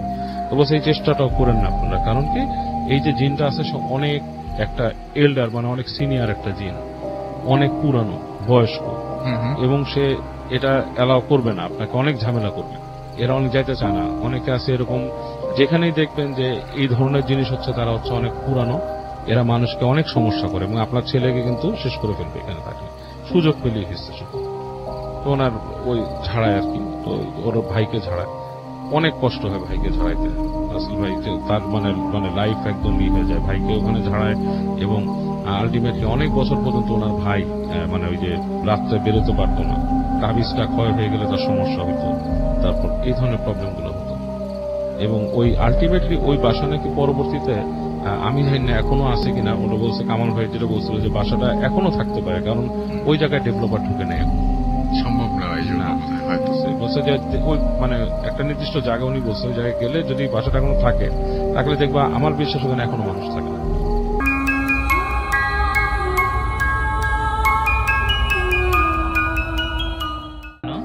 এখন আমি যে ঘটনাটি শেয়ার করব, এই ঘটনাটি এটি আমাদের রাজবাড়ির যেই মানে টিম যেটা যারা আছে আর কি, সজীবেরা এটা কালেক্ট করেছে এবং যিনি এই ঘটনাটি বলেছেন, তো ওনার নাম হচ্ছে আবু বকর সিদ্দিক। উনি বর্তমানে মালয়েশিয়া প্রবাসী এবং ওনার বাড়ি হচ্ছে ঝিনাইদহের ডেকলবাড়ি নামক একটা জায়গায়, ওটা ঝিনাইদহ সদরেই ওই অঞ্চলটা আর কি। এবং যে ঘটনাটি বলবো এটা ওই অঞ্চলের খুব একটা পরিচিত একটি। তো অনেকদিন আগে ওই গ্রামে একজন মানে জমিদার মানে থাকতেন, একটা 40-এর দশকে আর কি জমিদার থাকতেন। তো জমিদাররা ঠিক যেমন হয় আর কি, যদিও মুসলিম জমিদার ছিলেন, মানে খুব মানে নৃশংস প্রকৃতির যেরকম হয়। তো ওনার বাড়ির সামনে দিয়ে কেউ যদি মানে স্যান্ডেল পাই দিয়ে যেতেন বা ওনার বাড়ির উপর যদি কেউ স্যান্ডেল পাই দিয়ে আসতেন, যদি এটা যদি ধরা পড়তো ওনার প্রহরীদের হাতে বা ওনার চোখে যদি ধরা পড়তো, তো শাস্তি হিসাবে ওই লোকদের হয় পা গোড়ালি থেকে কেটে ফেলা হতো অথবা হাত পায়ে সব আঙ্গুলগুলো কেটে দেওয়া হতো। এটা একটা খুব একটা নৃশংস একটা শাস্তি ছিল, এই জন্য ভয়ে ওনার বাড়ির সামনে দিয়ে কেউ স্যান্ডেল পাই দিয়ে যেতে পারতো না। এবং আরো অনেক মানে জমিদারদের যে এই সমস্ত নৃশংসতা যা থাকে উনি সেগুলো করতে মানে খুব নিষ্ঠুর প্রকৃতির একজন লোক ছিলেন। আর উনি মানে ওনার গ্রাম, ওনার এলাকা সহ বাইরের বিভিন্ন এলাকাগুলোতে সালিশগুলোতে উনি বসতেন এবং সালিশে উনি দেখতেন যে ওই সালিশের মধ্যে উঁচু শ্রেণী এবং ধনী শ্রেণী কে আছে, যেই থাকতেন ওনার রায়টা ওই পক্ষেই দিত। ন্যায় অন্যায়ের বিষয়টা সেখানে ছিল না, ওই যে পক্ষ আর কি বেশি প্রভাবশালী সেই পক্ষে উনি রায়টা দিতেন। এবং রায় দেওয়ার পরে মানে দোষী সাব্যস্ত যে হতো তার প্রহরীরা নির্মম ভাবে তাকে পিটাতো। অনেক সময় দেখা যেত মারতে মানে মেরেই ফেলা হতো তাকে, এরকম ঘটনা ঘটতো। যাই হোক, এক রাত্রে যে ঘটনাটা ঘটে, হঠাৎ করে 3-4 জন লোক আসে, তাকে এসে ডাক দেয়। ডাকার পরে বলে যে জমিদার সাহেব এরকম আপনার একটা সালিশ আছে, আপনার যেতে হবে। এখন বলে এত রাত্রে আমি যেতে পারবো না। তো বলে না, যেতে হবে, খুব একটা সমস্যা, মানে অনেক অনুনয় বিনয় করে। তখন বলে যে কোন গ্রাম, যখন গ্রামের নামটা বলে তখন ওই গ্রামটা চিনলেন না। তো বলে যে আপনার ঠিক 3-4 গ্রাম পরেই ওই গ্রামের অনেক লোক আছে, আপনার এখানে আসে, আপনি যাদেরকে চেনেন ওনারাই আপনার কাছে মানে আপনার কাছে আমাদেরকে পাঠিয়েছে। তো যাই হোক, উনি ওনার প্রহরীদেরকে সাথে নিয়ে মানে ওনার যে নিরাপত্তা যেগুলো থাকে সেগুলো সব সাথে নিয়ে ওনারা গেলেন। তো অনেক দূর যাওয়ার পরে দেখলেন হ্যাঁ ঠিক আছে 3-4 গ্রাম পরে একটা বিশাল মানে ধুধু বালুকাময় একটা স্থানে এসে পৌঁছালো। দেখলো ওখানে অনেক লোক দাঁড়িয়ে আছে। অদ্ভুত ব্যাপার আছে ভাই, ওখানে 2 শ্রেণীর লোক ছিল, মানে 2 পক্ষ যারা সালিশে। এক পক্ষ সবাই এক ধরনের ড্রেস পরা, আর এক পক্ষ সবাই আরেক ধরনের ড্রেস পরা, সবাই দাঁড়িয়ে আছে। উনি আসার সাথে সাথে সবাই খুব সমাদর করে বসালেন জমিদার সাহেবকে। তো জমিদার সাহেব বলেছে দোষীকে, দেখা যায় একটা ছেলে, এ হচ্ছে দোষী। তো জীবনে উনি প্রথম মানে একটা ন্যায় বিচার করেছিলেন ওখানে, যে সব কথা শুনে বললেন হ্যাঁ ওই ছেলেটাই দোষী। এটাই ছিল ওনার জীবনের প্রথম একটা ন্যায় বিচার। তো যথারীতি যাকে দোষী সাব্যস্ত করা হতো ওনার প্রহরীরা তাকে বেদম পেটাতো। তো যখন ওই ছেলেটাকে দোষী সাব্যস্ত করা হয় তাকে খুব নির্মম ভাবে পিটিয়ে মানে জখম করা হয়। উনি পরবর্তীতে ওখান থেকে বাড়িতে চলে আসেন। বাড়িতে চলে আসার পর যখনই উনি বাড়িতে ঢুকবেন হঠাৎ করে প্রহরীরা বলে যে জমিদার সাহেব মানে একটা জিনিস তো আমরা ভুলে গেছি, সেটা হলো ওই যে লোকগুলো আমাদেরকে ডাকতে আসছিল ওদের পায়ে তো স্যান্ডেল পরা ছিল, আপনি তো খেয়াল করেন নাই, আমরাও খেয়াল করি নাই। বলে হ্যাঁ ঠিক তো, ওরা তো স্যান্ডেল পরা ছিল, আমার তো মনে ছিল না, রাতের বেলা তাড়াহুড়ায়। ঠিক আছে, আগামীকালকে যে ওদেরকে ধরে নিয়ে আসবো, ধরে নিয়ে এসে ওদেরকে শাস্তি দিব। পরের দিন সকালবেলা সত্যি প্রহরীদেরকে পাঠিয়েছে ওই গ্রামে। প্রহরীরা যখন ওখানে গিয়েছে, যে গ্রামের নাম বলেছে, তখন সবাই বলে যে এই নামে এখানে কোনো গ্রাম নেই, আপনারা কোত্থেকে শুনেছেন যে গ্রাম, এখানে কোনো গ্রামই নেই। খুব অবাক হয়। ওনারা আসে, বাড়িতে ফিরে আসে, জমিদার সাহেবকে বলে যে এই ঘটনা, মানে সব ডিটেলস বলে যে ওই নামে তখন আমার গ্রাম নেই। তখন চিন্তা করেন তাহলে কার কাছে গেলাম, কোথায় গেলাম। উনি চিন্তা করলেন যে নিশ্চয়ই লোকজন আমার সাথে রসিকতা করেছে, এই টাইপের কিছু একটা উনি মনে করে আরো খুব ক্ষুব্ধ হলেন আর কি। এখন ওই রাত্রেই যে ঘটনাটা ঘটে, রাতের বেলা উনি ফিল করলেন যে কে যেন জানালায় মানে দরজায় নক করছে। জমিদার সাহেব দরজাটা খোলেন। উনি চিন্তা করলেন যে এত রাত্রে তো আমার প্রহরী ছাড়া তো দরজায় কারো নক করার কথা না। উনি যখন দরজা খুলেন দেখলেন যে ওই যে ছেলেটা যাকে পিটিয়েছিল নির্মম ভাবে, ওই ছেলেটা দাঁড়িয়ে আছে আর বলছে জমিদার সাহেব আমার অন্যায় শাস্তি তো দিয়েছেন, কিন্তু আপনার গুলো তো এখনো পাওনা বাকি রয়ে গেছে, যে সেগুলো আপনি নেবেন না। তখন এই ধরনের এই মধ্যরাতে এই ধরনের অদ্ভুত রসিকতা দেখে জমিদার সাহেব খুব রেগে গেলেন এবং তার প্রহরীদেরকে ডাকলেন। প্রহরীরা আসছে, এসে বলে ওই ছেলেটাকে ধরো। প্রহরীরা বলছে যে কোন ছেলেটা? বলে এই যে দরজার সামনে দাঁড়িয়ে সেই ছেলেটাকে ধরো। বলে কই, দরজার সামনে তো কেউ দাঁড়িয়ে নেই। উনি দেখছেন বাট প্রহরীরা কেউ দেখছেন। তখন প্রহরীরা ওনাকে বলছে যে জমিদার সাহেব আপনি বাসায় গিয়ে রেস্ট করেন, মনে হয় ঘুম ঠিক মতো হয় না, এই ধরনের একটু উদ্ভট জিনিস আপনি দেখছেন। তখন জমিদার সাহেব কিছু গালাজ করে প্রহরীদেরকে উনি বাসার ভিতরে চলে গেলেন। আসলে ভাই প্রতিদিন এই একই ধরনের ঘটনা ঘটতে থাকে। প্রতিদিন রাতের বেলা দরজা নক করে জমিদার সাহেব দরজা খুলে, জমিদার সাহেব দরজা খুলে দেখে ওই ছেলেটা দাঁড়িয়ে আছে এবং বলে যে আপনার শাস্তি আপনাকে বুঝে নিতে হবে। তখন একদিন রাতের বেলা কি হয়, জমিদার সাহেবের 2টা সন্তান ছিল, একটা ছেলে একটা মেয়ে।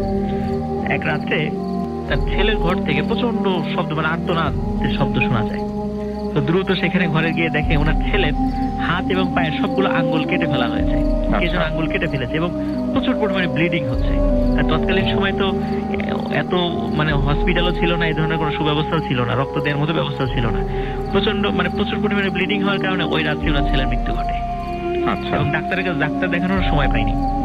তো ওনার ছেলের মৃত্যু হওয়ার পর তার ঠিক পরের দিন তার আরেকটা যে মেয়ে আছে ছোট, ওই মেয়ের সাথে ঠিক একই রকম ঘটনা ঘটে। যে তার রাত্রেবেলা তার ঘর থেকে শব্দ আসে, গিয়ে দেখে তার ওই হাত পায়ের আঙ্গুলগুলো কাটা এবং একই রকম ব্লিডিং হওয়ার কারণে ওই মেয়েটাও মারা যায়।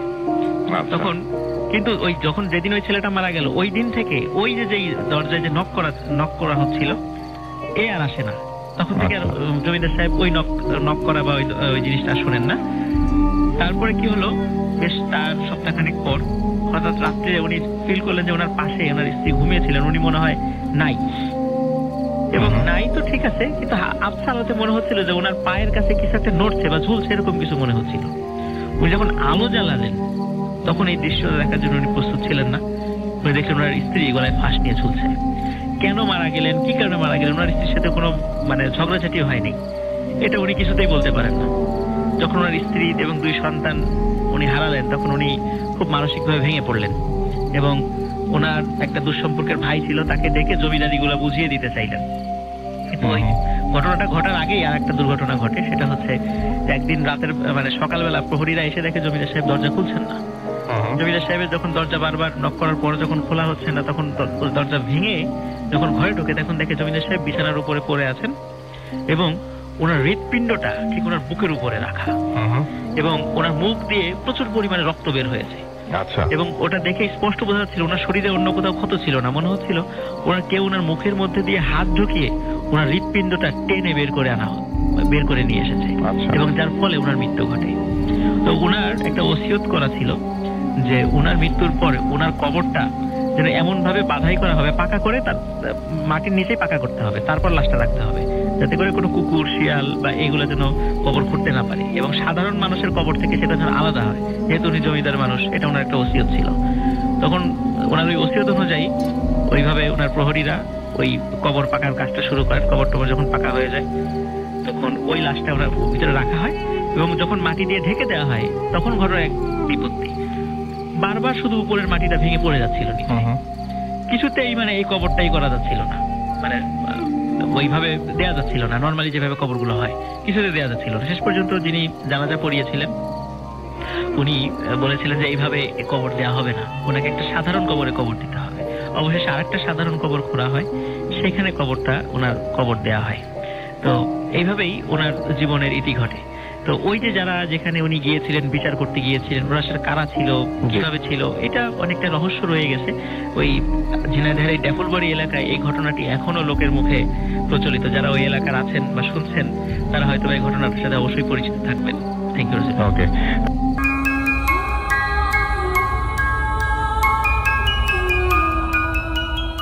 আসসালামু আলাইকুম শ্রোতাবৃন্দ, আজকের লিসেনার্স বললাম হ্যাঁ একদম শুভ নববর্ষ সবাইকে।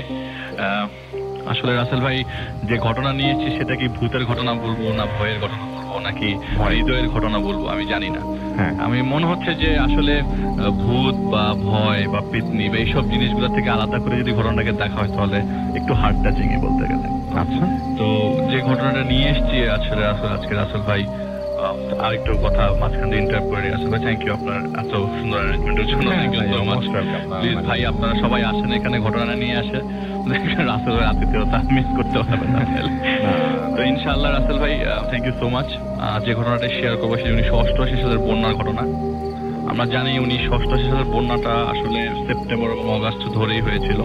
প্রায় 20-25 দিন বাংলাদেশে প্রচন্ড বৃষ্টির কারণে প্রায় 79,000 বর্গ কিলোমিটার বন্যায় ভেসে যায়, মানে পানির নিচে থাকে মানুষ। তো ঢাকাতেও পানি ছিল, আমার শোনা মতে আর কি ঢাকাতেও পানি ছিল। তো যে ঘটনাটি বলেছেন আমাকে, তার নাম সাইদুর রহমান। 1988 সালে তার বয়স ছিল 29 বছর এবং একান্নবর্তী পরিবারের সবচেয়ে কনিষ্ঠ উনি ছিলেন। তো তখন তার বিয়ে মাত্র হয়েছে এবং বউ নিয়ে এসছে মাত্র বাসায়। তো সেই পরিবারে রাসেল ভাই, ওনার বাবা মা ছিলেন, ওনার চাচা চাচি ছিলেন, ওনার 3 ভাই ছিলেন, 3 ভাই, ওরা বড় ভাই ছিল, বোনরা শ্বশুর বাড়িতে ছিল। তো ওই বাসাটা আপনার মিরপুর আর কি। আচ্ছা, এটা হচ্ছে বলে পূর্ব শেওড়াপাড়া। তো বাসাটা একতলা, ওখানে তখন সব বাসায় ম্যাক্সিমাম একতলা ছিল, এখন তো অনেক বড় বড় দালান কোঠা হয়ে গেছে। তো তখন আপনার এই বন্যার সময় প্রায় টানা বৃষ্টির কারণে ওই মুহূর্তে যখন আমি ঘটনাটি যাচ্ছি সেই মুহূর্তের কথা বলছি, তখন তাদের বাসাতে প্রায় ঘরের ভেতরেই আপনার হাঁটু থেকে একটু নিচে পানি। তো ঘরের প্রতিটা মুভমেন্টের জন্য তাদের একটু উঁচু করে রাখা হয়েছে যাতে তারা এক রুম থেকে আরেক রুম যেতে পারে। তো পানি তখন বাড়া মাত্র শুরু করেছে, তখন তারা প্ল্যানিং করছিল তারা ছাদের উপর থাকবে। তো তাদের বাসার ছাদের মধ্যেও একটা ব্যবস্থা ছিল, ওয়াশরুমের ব্যবস্থা ছিল, থাকার ব্যবস্থা তারা করে নিয়েছিল, প্ল্যান করছে তারা উপরে যাবে। আচ্ছা, তখনকার ঘটনা বলছি। আচ্ছা, তো তিনি যে রুমে থাকতেন সেটি সবচেয়ে কর্নার রুম ছিল, তার ওয়াইফকে নিয়ে এসে থাকতেন আর কি। তার বড় ভাই, 2 বড় ভাই আলাদা রুমে থাকতো। পুরো বাসাটা একটু বড় বাসা এবং প্রতিটা রুমে রুমে মনে করেন আত্মীয় স্বজন বলতে গেলে চাচা আছে, বাবার ভাই, মানে তার বাবা মা ছিল হচ্ছে রান্নাঘরের পাশে রুমে। আচ্ছা, তো তার রুম থেকে সেই ঘরে যেতে মিনিমাম ওই বন্যার অবস্থায় পানি পাড়িয়ে গেলে তো রাসেল ভাই অবস্থা খারাপ, তাদের একটা ব্যবস্থা করা ছিল এক রুম থেকে আরেক রুমে যাওয়ার জন্য। তখন রাসেল ভাই প্রচন্ড বৃষ্টি পড়ছে, সেদিন রাতের বেলা আসলে সারা রাত বৃষ্টি হওয়ার কারণে পানি আরো বেড়ে যায়। আচ্ছা, তো তাকে যখন ঘুম ভাঙে তিনি দেখেন যে তার খাটের পাশে পানি চলে এসছে, প্রায় খাট ছুঁই। তো খাটটি উঁচু করা ছিল, তারপরও পানি বেড়ে গেছে। তো তার ঘুম ভাঙে প্রচন্ড জোরে বজ্রপাতের কারণে। ঘুম ভাঙার পরে তিনি এই যে রাস্তাটা তিনি করেছিলেন সেটিও পানি নিচে চলে যায়। তো পানি পাড়িয়ে তিনি ওয়াশরুমের দিকে যাচ্ছিলেন। তো হারিকেন, ইলেকট্রিসিটি ছিল রাসেল ভাই ওই মুহূর্তে। তো হারিকেনের টিম আলোটা একটু বাড়িয়ে নেন তিনি। আচ্ছা, তো হাতে ধরে তাদের বাথরুমটা ছিল উপরে, ওই নিচে আর কোনো বাথরুম তারা ইউজ করতেন না, তারা করতেন উপরের বাথরুমটা, যে বাথরুমটা সিঁড়ি পাশ দিয়েছিল।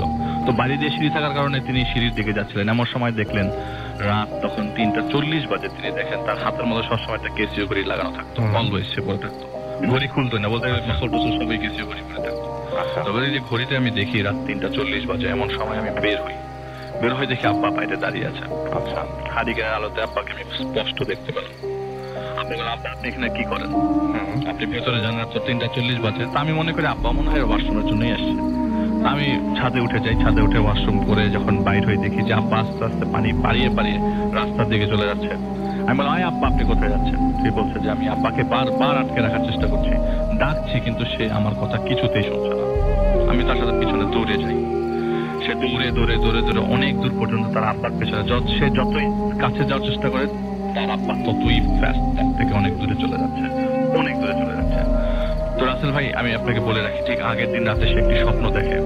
স্বপ্নটা এরকম ছিল যে সে ঘুমিয়ে আছে, তার ঘুম ভাঙে একটি ভেলার মধ্যে, সে ভেসে যাচ্ছে তীরে, মানে শহরের মধ্যেই তীরে কাছে তার ভেলাটি ভেসে, এবং একটা সাদা পাগড়িওয়ালা একজন লোক তাকে বলে যে তুমি তো মারা গেছো, তুমি ভেসে যেতে থাকো। তার স্বপ্নটা ছিল এরকম। তো বলে যে আসলে আমি কি দেখলাম? তো পরের দিন বাবাকে এরকম ধরতে যেয়ে সে পড়ে যায় ম্যানহোলের ভিতরে। তো ম্যানহোলের পড়ে যাওয়ার পরে সে প্রচন্ড ব্যথা পায়, আর সে তার আব্বার কাছে পর্যন্ত যেতে পারে না, বাবার কাছে পর্যন্ত যেতে পারে না। সেই যে অবয়বটি দেখছিল, তার বাবাকে দেখছিল, সেটি চলে যায় অনেক দূরে। তো পাশে সম্ভবত একজন লোক, আল্লাহর কৃপা আছে, সম্ভবত একজন লোক তাকে দেখে ফেলে ম্যানহোলে পড়ে যাওয়ার কারণে। সে কোনো মতে ধরে আটকে ছিল, তাকে হেল্প করে তাকে বাসায় নিয়ে আসে। বাসায় দরজার গেট দিয়ে ঢুকতেই প্রচন্ড কান্নার সাউন্ড করে থাকে সব নিয়ে। তাহলে কি বিপদ হলো কিনা? কারণ রাসেল ভাই তখন তো মনে করেন অবস্থা খুবই খারাপ ঢাকা শহরে, অনেক এলাকা নিচে হয়ে গেছে। তো কোনো কিছু চিন্তা করবার আগেই তিনি ঘরের ভেতরে ঢোকেন। তো তার হাঁটুটা ছিলে যায়, কিন্তু এই ছেলা হাঁটু নিয়ে কষ্ট করে ঘরের ভেতরে যেয়ে দেখি তাকে দৌড়ে এসে ছাপতে ধরে তার ওয়াইফ, বলে যে আব্বা তো আর নাই। বলে কি? মানে তার খুব অবাক লাগে, আব্বা তো আর নাই মানে? কিন্তু সেই কথাটা বলার ভাষা হারিয়ে তাকে তার ওয়াইফ হাত ধরে টান দিয়ে তার বাবার রুমে নিয়ে যায়। দেখে তার বাবা বেডে শুয়ে আছে এবং ডাক্তার এসে বলছে যে উনি মারা গেছেন। আমার কাছে খুব অবাক লাগতে থাকে যে আসলে আমার বাবা কি হলো। আমি যে মাথার মধ্যে চিন্তা করার, সে যে সে যে আসলে এটা জল্পনা কল্পনা করবে, আমি তাহলে কার পেছনে এতক্ষণ দৌড়ালাম? আব্বাকেই তো দেখলাম, আব্বাই তো আমাকে এত দূরে নিয়ে গেল, আর এসে দেখি আব্বা নাই। আব্বা খুবই অদ্ভুত ঘটনা। কিন্তু মানে রাসেল ভাই, আমি আসলে উনি খুব খুব আবেগপ্লুত হয়ে যায়। কেন আবেগপ্লুত হয় সেটাও আমি বলবো, সেটা সবার লাস্টে বলবো। তো তার আব্বাকে সে কান্নাকাটি করতে থাকে, খুব কান্নাকাটি করতে থাকে যে আগের দিন রাত্রেবেলা স্বপ্ন দেখলাম নিজে মরে গেছি। অনেকে বলে না, নিজে মারা গেলে পরের দিন নিজের কেউ, মানে নিজে মরে না অন্য কেউ মারা যায়।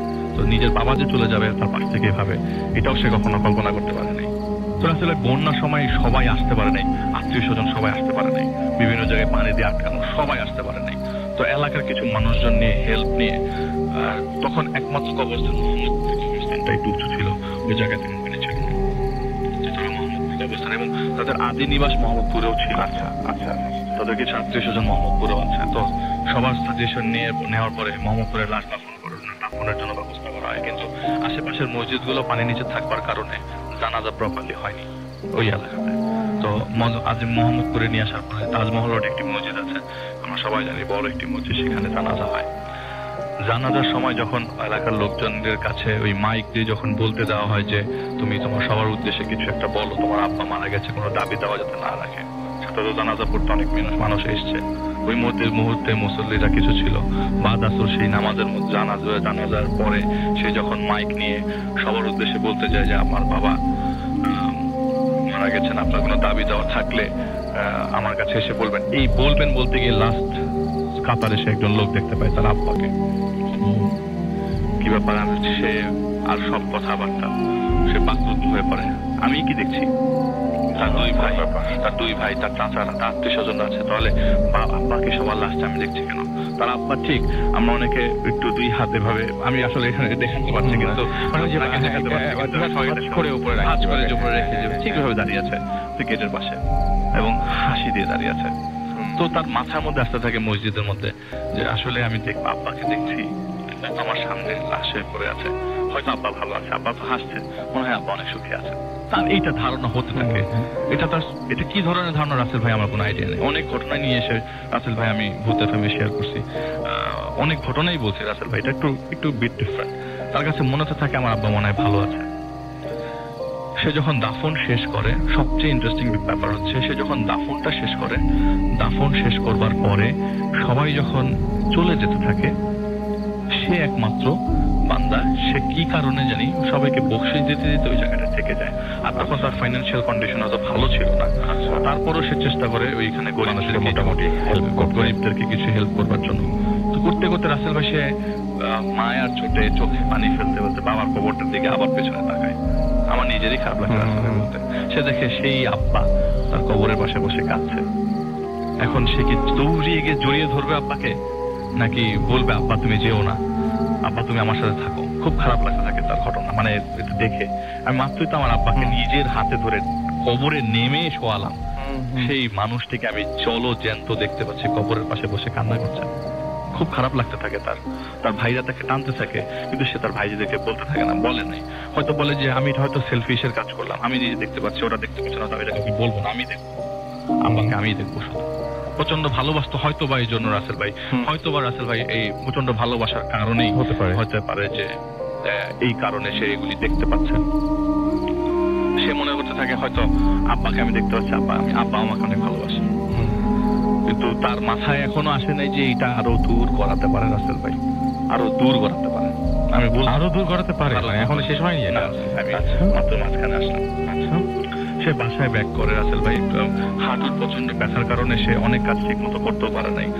যাদেরকে দিয়েছে তারা কাজ শেষ করেছে, কিন্তু তার মতো প্রপারলি হয় না। কিন্তু সে প্রচন্ড টায়ার্ড ছিল ওই দিন। তো আপনি বুঝতে পারতেছেন এলাকায় পানি, যত তাড়াতাড়ি লাশ দাফন করা যায়। আর প্রচন্ড বৃষ্টি আছে, তখনও বৃষ্টি হচ্ছে, বৃষ্টির মধ্যে লাশ দাফন করা, বৃষ্টি হয়ে যাচ্ছে, এবং গুড়ি গুড়ির বৃষ্টি না, বেশ জোরে বৃষ্টি। সে ভিজে একেবারে শেষ। তো বাসায় আসার পরে সে গোসল করার পরে সে চেষ্টা করে যে শোয়ার জন্য, শুতেই তার ঘুম চলে আসে, কারণ টায়ার্ড প্রচন্ড। রাসেল ভাইয়ের প্রচন্ড বৃষ্টি, আবারও তার বৃষ্টির মধ্যে ঘুম ভাঙে। রাতের বেলা ঘুম ভাঙে একটি স্বপ্নে। স্বপ্নটা এমন যে তারা 3 ভাই দাঁড়িয়ে আছে বাসার সামনে, তার বাবা তার মাকে নিয়ে যাচ্ছে। তো তার বারবার বলছে আব্বা তুমি তো চলে গেছো, আব্বা তুমি আম্মাকে নিও না। তারা বারবার তার বাবার পায়ে ধরে কান্নাকাটি করছে, বাবা তুমি আম্মাকে নিও না, আব্বা তুমি আম্মাকে নিও না, প্রচন্ড কান্নাকাটি করছে। তো হঠাৎ করে রাসেল ভাই এই স্বপ্নেই ঘুম ভাঙে, প্লাস বজ্রপাত হচ্ছে বাইরে প্রচন্ড। ঘুম যখন ভেঙে যাওয়ার পরে সে উঠে দেখে যে তার বেডের পাশে তার ওয়াইফ নাই, তার ওয়াইফ শুয়েছিল তার মার পাশে। সে তার রুম থেকে বের হয়ে, রান্নাঘরের পাশে তো বাবা মার রুম ছিল, তো মাঝখানে করিডোর পরে সে দেখে ওই হালকা আলোতে তার আব্বার পাশে তার আম্মাকে। তার আব্বার পাশে তার আম্মাকে না, আব্বাকে সে প্রপারলি দেখে না, কিন্তু আম্মাকে সে প্রপারলি দেখছে। কিন্তু এটা দেখার আগেই রুম থেকে চিৎকার, হঠাৎ করে সে ওঠার পরে চিৎকারটা হয়েছে। সে দৌড়ে যায় রুমের মধ্যে, পানি পাড়িয়ে যায়, কারণ ওই মুহূর্তে যে সাপোর্টটা তারা নিত এক রুম থেকে আরেক রুমে যাওয়ার জন্য, একটা পানির নিচে ছিল। আচ্ছা, তাকে পানি পাড়িয়ে যেতে হয়। এবং রুমে যে দেখে যে খাটটা অনেক উঁচু করেছিল, তো ওই খাট থেকে পরে তার মা পানিতে পড়ে মারা গেছে, পানিতে পড়ে আছে, কোনো মুভমেন্ট নেই, কিছু নেই। তো মারা গেছে কেন বললাম, পাশে থেকে ডক্টর নিয়ে আসা হয়। আচ্ছা, ডক্টর নিয়ে আসার পর ডক্টর বলে দুনিয়ার বেঁচে নেই। যেদিন বাবাকে কবর দিল, পরের দিন মা। এবং সবচেয়ে ইম্পর্টেন্ট কথা হচ্ছে রাসেল ভাই তার মাকে নিয়ে পরের দিন একইভাবে তারা সব ধরনের প্রসেস শেষ করার পর মাকে নিয়ে যখন মোহাম্মদপুর কবরস্থানে আসে, ঠিক বাবার পাশেই মাকে কবর দেওয়া হয়। এবং সব শেষে তার বাবা যখন খবর দিয়ে যখন ব্যাক করছে, আমি একটু শর্টকাটই বলে যাই, অনেকক্ষণ সময় নিয়ে ফেলেছি রাসেল ভাই। নো প্রবলেম, গল্প শুনি। আচ্ছা, সমস্যা নেই। তো রাসেল ভাই গল্পের কথা হচ্ছে যে মসজিদের মধ্যে যখন তিনি আবার জানাজা হয়, একই মসজিদে জানাজা হয়, তখন ইমাম সাহেব চোখের পানি ফেলে দেয় তাদের ঘটনা দেখে। তিনি আবার ক্রুদ্ধ হয়ে যায়, কোনো কথা বলার মতো অবস্থা থাকে না, তাদের কোনো ভাইরই না। তার মাথাতে খালি কল্পনা হচ্ছে যে আমি কি দেখছি, আমি তো দেখেই যাচ্ছি, ঘটেই যাচ্ছে। মসজিদের মধ্যে তার মাকে সে দেখে নেই রাসেল ভাই, কিন্তু মসজিদের মধ্যে ঠিক একই ভঙ্গিতে তার বাবাকে দেখে। যখন দাফন শেষ হওয়ার পরে যখন পাশে মাকে কবর দেওয়া হয়, তিনি অনেকক্ষণ দাঁড়িয়েছিল রাসেল ভাই, কিন্তু কবরস্থানের আশেপাশে কাউকে দেখেনি। ঠিক যখন কবরস্থানের গেট থেকে বেরোচ্ছে ওই মুহূর্তে, তখন তিনি কবরের পাশে তার বাবাকেও দেখে, মাকেও দেখে। সবচেয়ে আশ্চর্যজনক অবস্থা। একইভাবে তো সেই কবরে নেমে রাসেল ভাই তার মাকে শুয়ে রেখে কবর দিয়ে অনেকক্ষণ দাঁড়িয়েছিল যে দেখি তারা আসে কিনা। সবাই ডাকছে, তুই আসিস, তুই আস, চলে আয়। কিন্তু তার মাথায় তো একটা ছিল, যদি আমি দেখি, যদি একটু কথা বলতে পারি, যদি একটু কথা বলে তারা আমার রেসপন্স করে, তো সে দেখে যে অনেকক্ষণ ধরে আসছে না, সে ব্যাক করে। ব্যাক করার পরে যখন আবার সেই ঠিক মনের অবচেতনে, মানে মনের চেতনা কি এটা ছিল যে একটু তাকাবো কিনা, তাকাবো কি তাকাবো না, সে ঠিক পেছনে তার বাবার কবর দিকে তাকাতে দেখে বাবা মা দুইজন একসাথে বসে আছে, কিন্তু এই মুহূর্তে তারা আর কেউ কাঁদছে না। কেন এরকম দেখলো, এই জিনিসটা তিনি এখনো পর্যন্ত চিন্তা করে। এবং রাসেল ভাই যখন তার সাথে আমি কথা বলি, সে বলে যে আমি রাতের বেলা প্রায়ই স্বপ্নে আমার বাবাকে দেখি, প্রায়ই আমার বাবা আসে। আমার মাকে খুব কম সময় দেখি, কিন্তু বাবা মাঝে মধ্যে এসে আমার সাথে কথা বলে যায়, বলে যায় তুই এটা করবি, তুই এটা করবি, তুই এটা করিস, তুই এই ডিসিশন নিস, ওই ডিসিশন নিস। বাড়িটা ভেঙে এখন অনেক বড় অ্যাপার্টমেন্ট হয়েছে, আমার বাবা প্রায় সময় অ্যাপার্টমেন্টের নিচে আসে, এবং আমি আপনার সাথে কথা বলছি এই মুহূর্তে আমার বাবা আপনার পাশে আছে। আমি তখন কি বলবো রাসেল ভাই বলেন? মানে রাইট দ্যাট মোমেন্ট উনি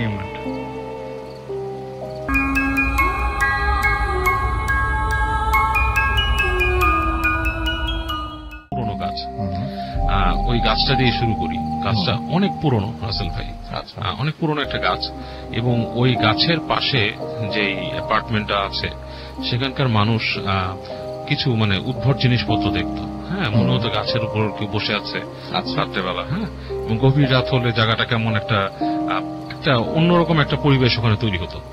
এবং ঠিক গাছের অপোজিটের পাশে একটা ডাম্পস্টার আছে। হ্যাঁ, ওখানেই সব ময়লাগুলো এনে ওখানে ফেলে, এবং গাছটা এর জন্য বেশ হরিফিক।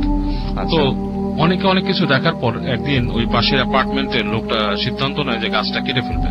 আচ্ছা, তো উনি ঢাকা শহরের মধ্যে, ঢাকা শহরের মধ্যে, রাইট, ঢাকা শহরের মধ্যে বলতে heart of the Dhaka city বলতে, যেখান থেকে সবকিছু খুব অ্যাক্সেসিবল। এমন কিছু এলাকা আছে যেখান থেকে আপনি চাইলেই পানগেটে যেতে পারেন, চাইলেই আপনি এলিফ্যান্ট রোড যেতে পারেন, চাইলে আবার এদিকে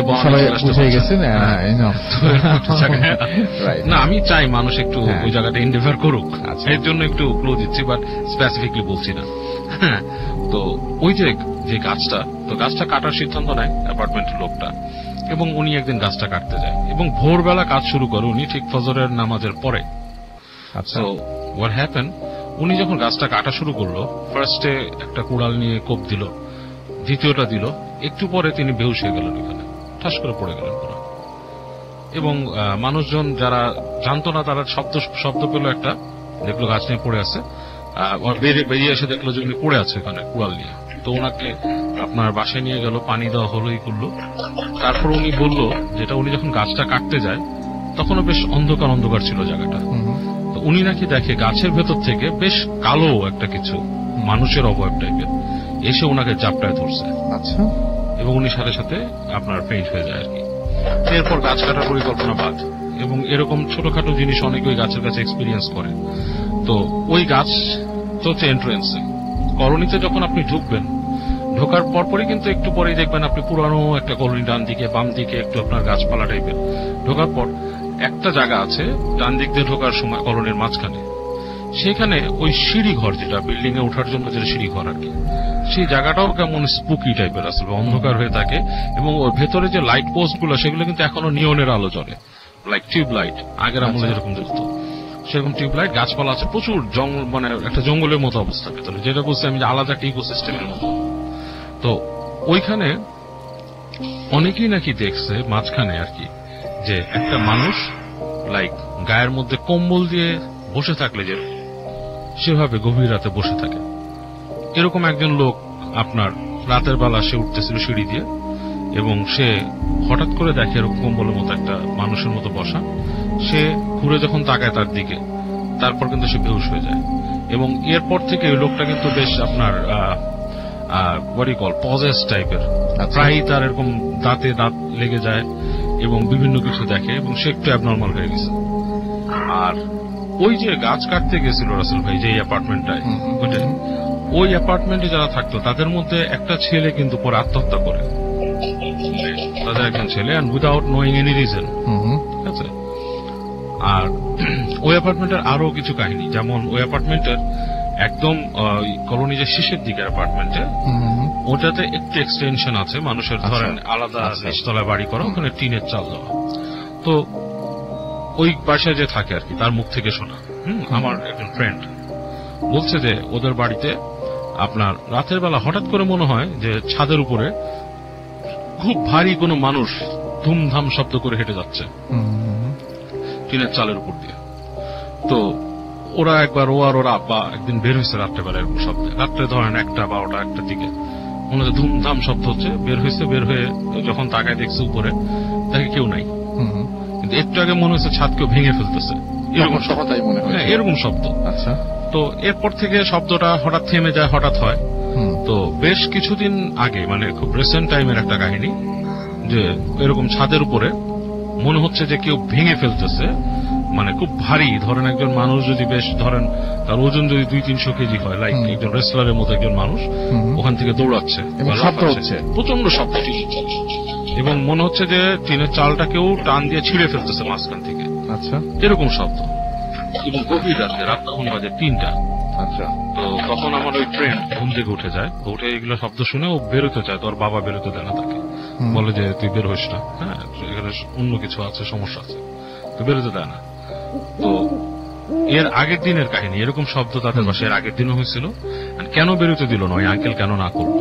কারণ এই শব্দ যখন এরকম হয়েছে এর আগের দিন, তখন পর ওই যে উনি বের হয়নি, উনি জিজ্ঞেস করছিল, ওনাদের সামনেই আরেকটা অ্যাপার্টমেন্টে একটা ছেলে থাকে, তাকে জিজ্ঞেস করছিল যে বাবা এখানে রাত্রে শব্দ হয়েছে, তোমার বাসা তো সামনেই, তুমি কিছু দেখছো? বলে জি আঙ্কেল, আমি শব্দ দেখছি, শব্দ শুনছি।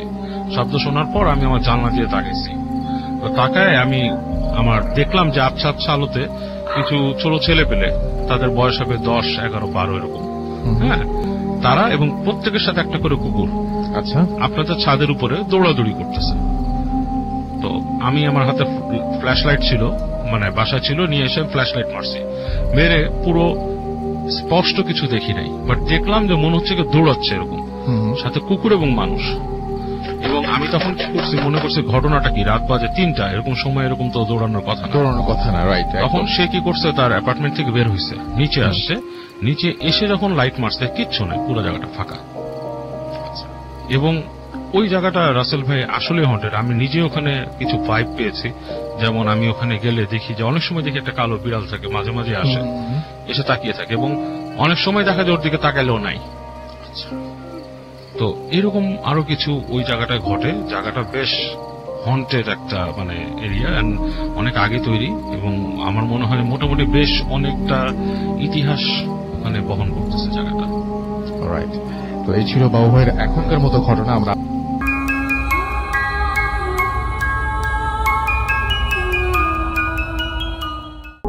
আফনান বলছি, এসেছি আজিমপুর থেকে।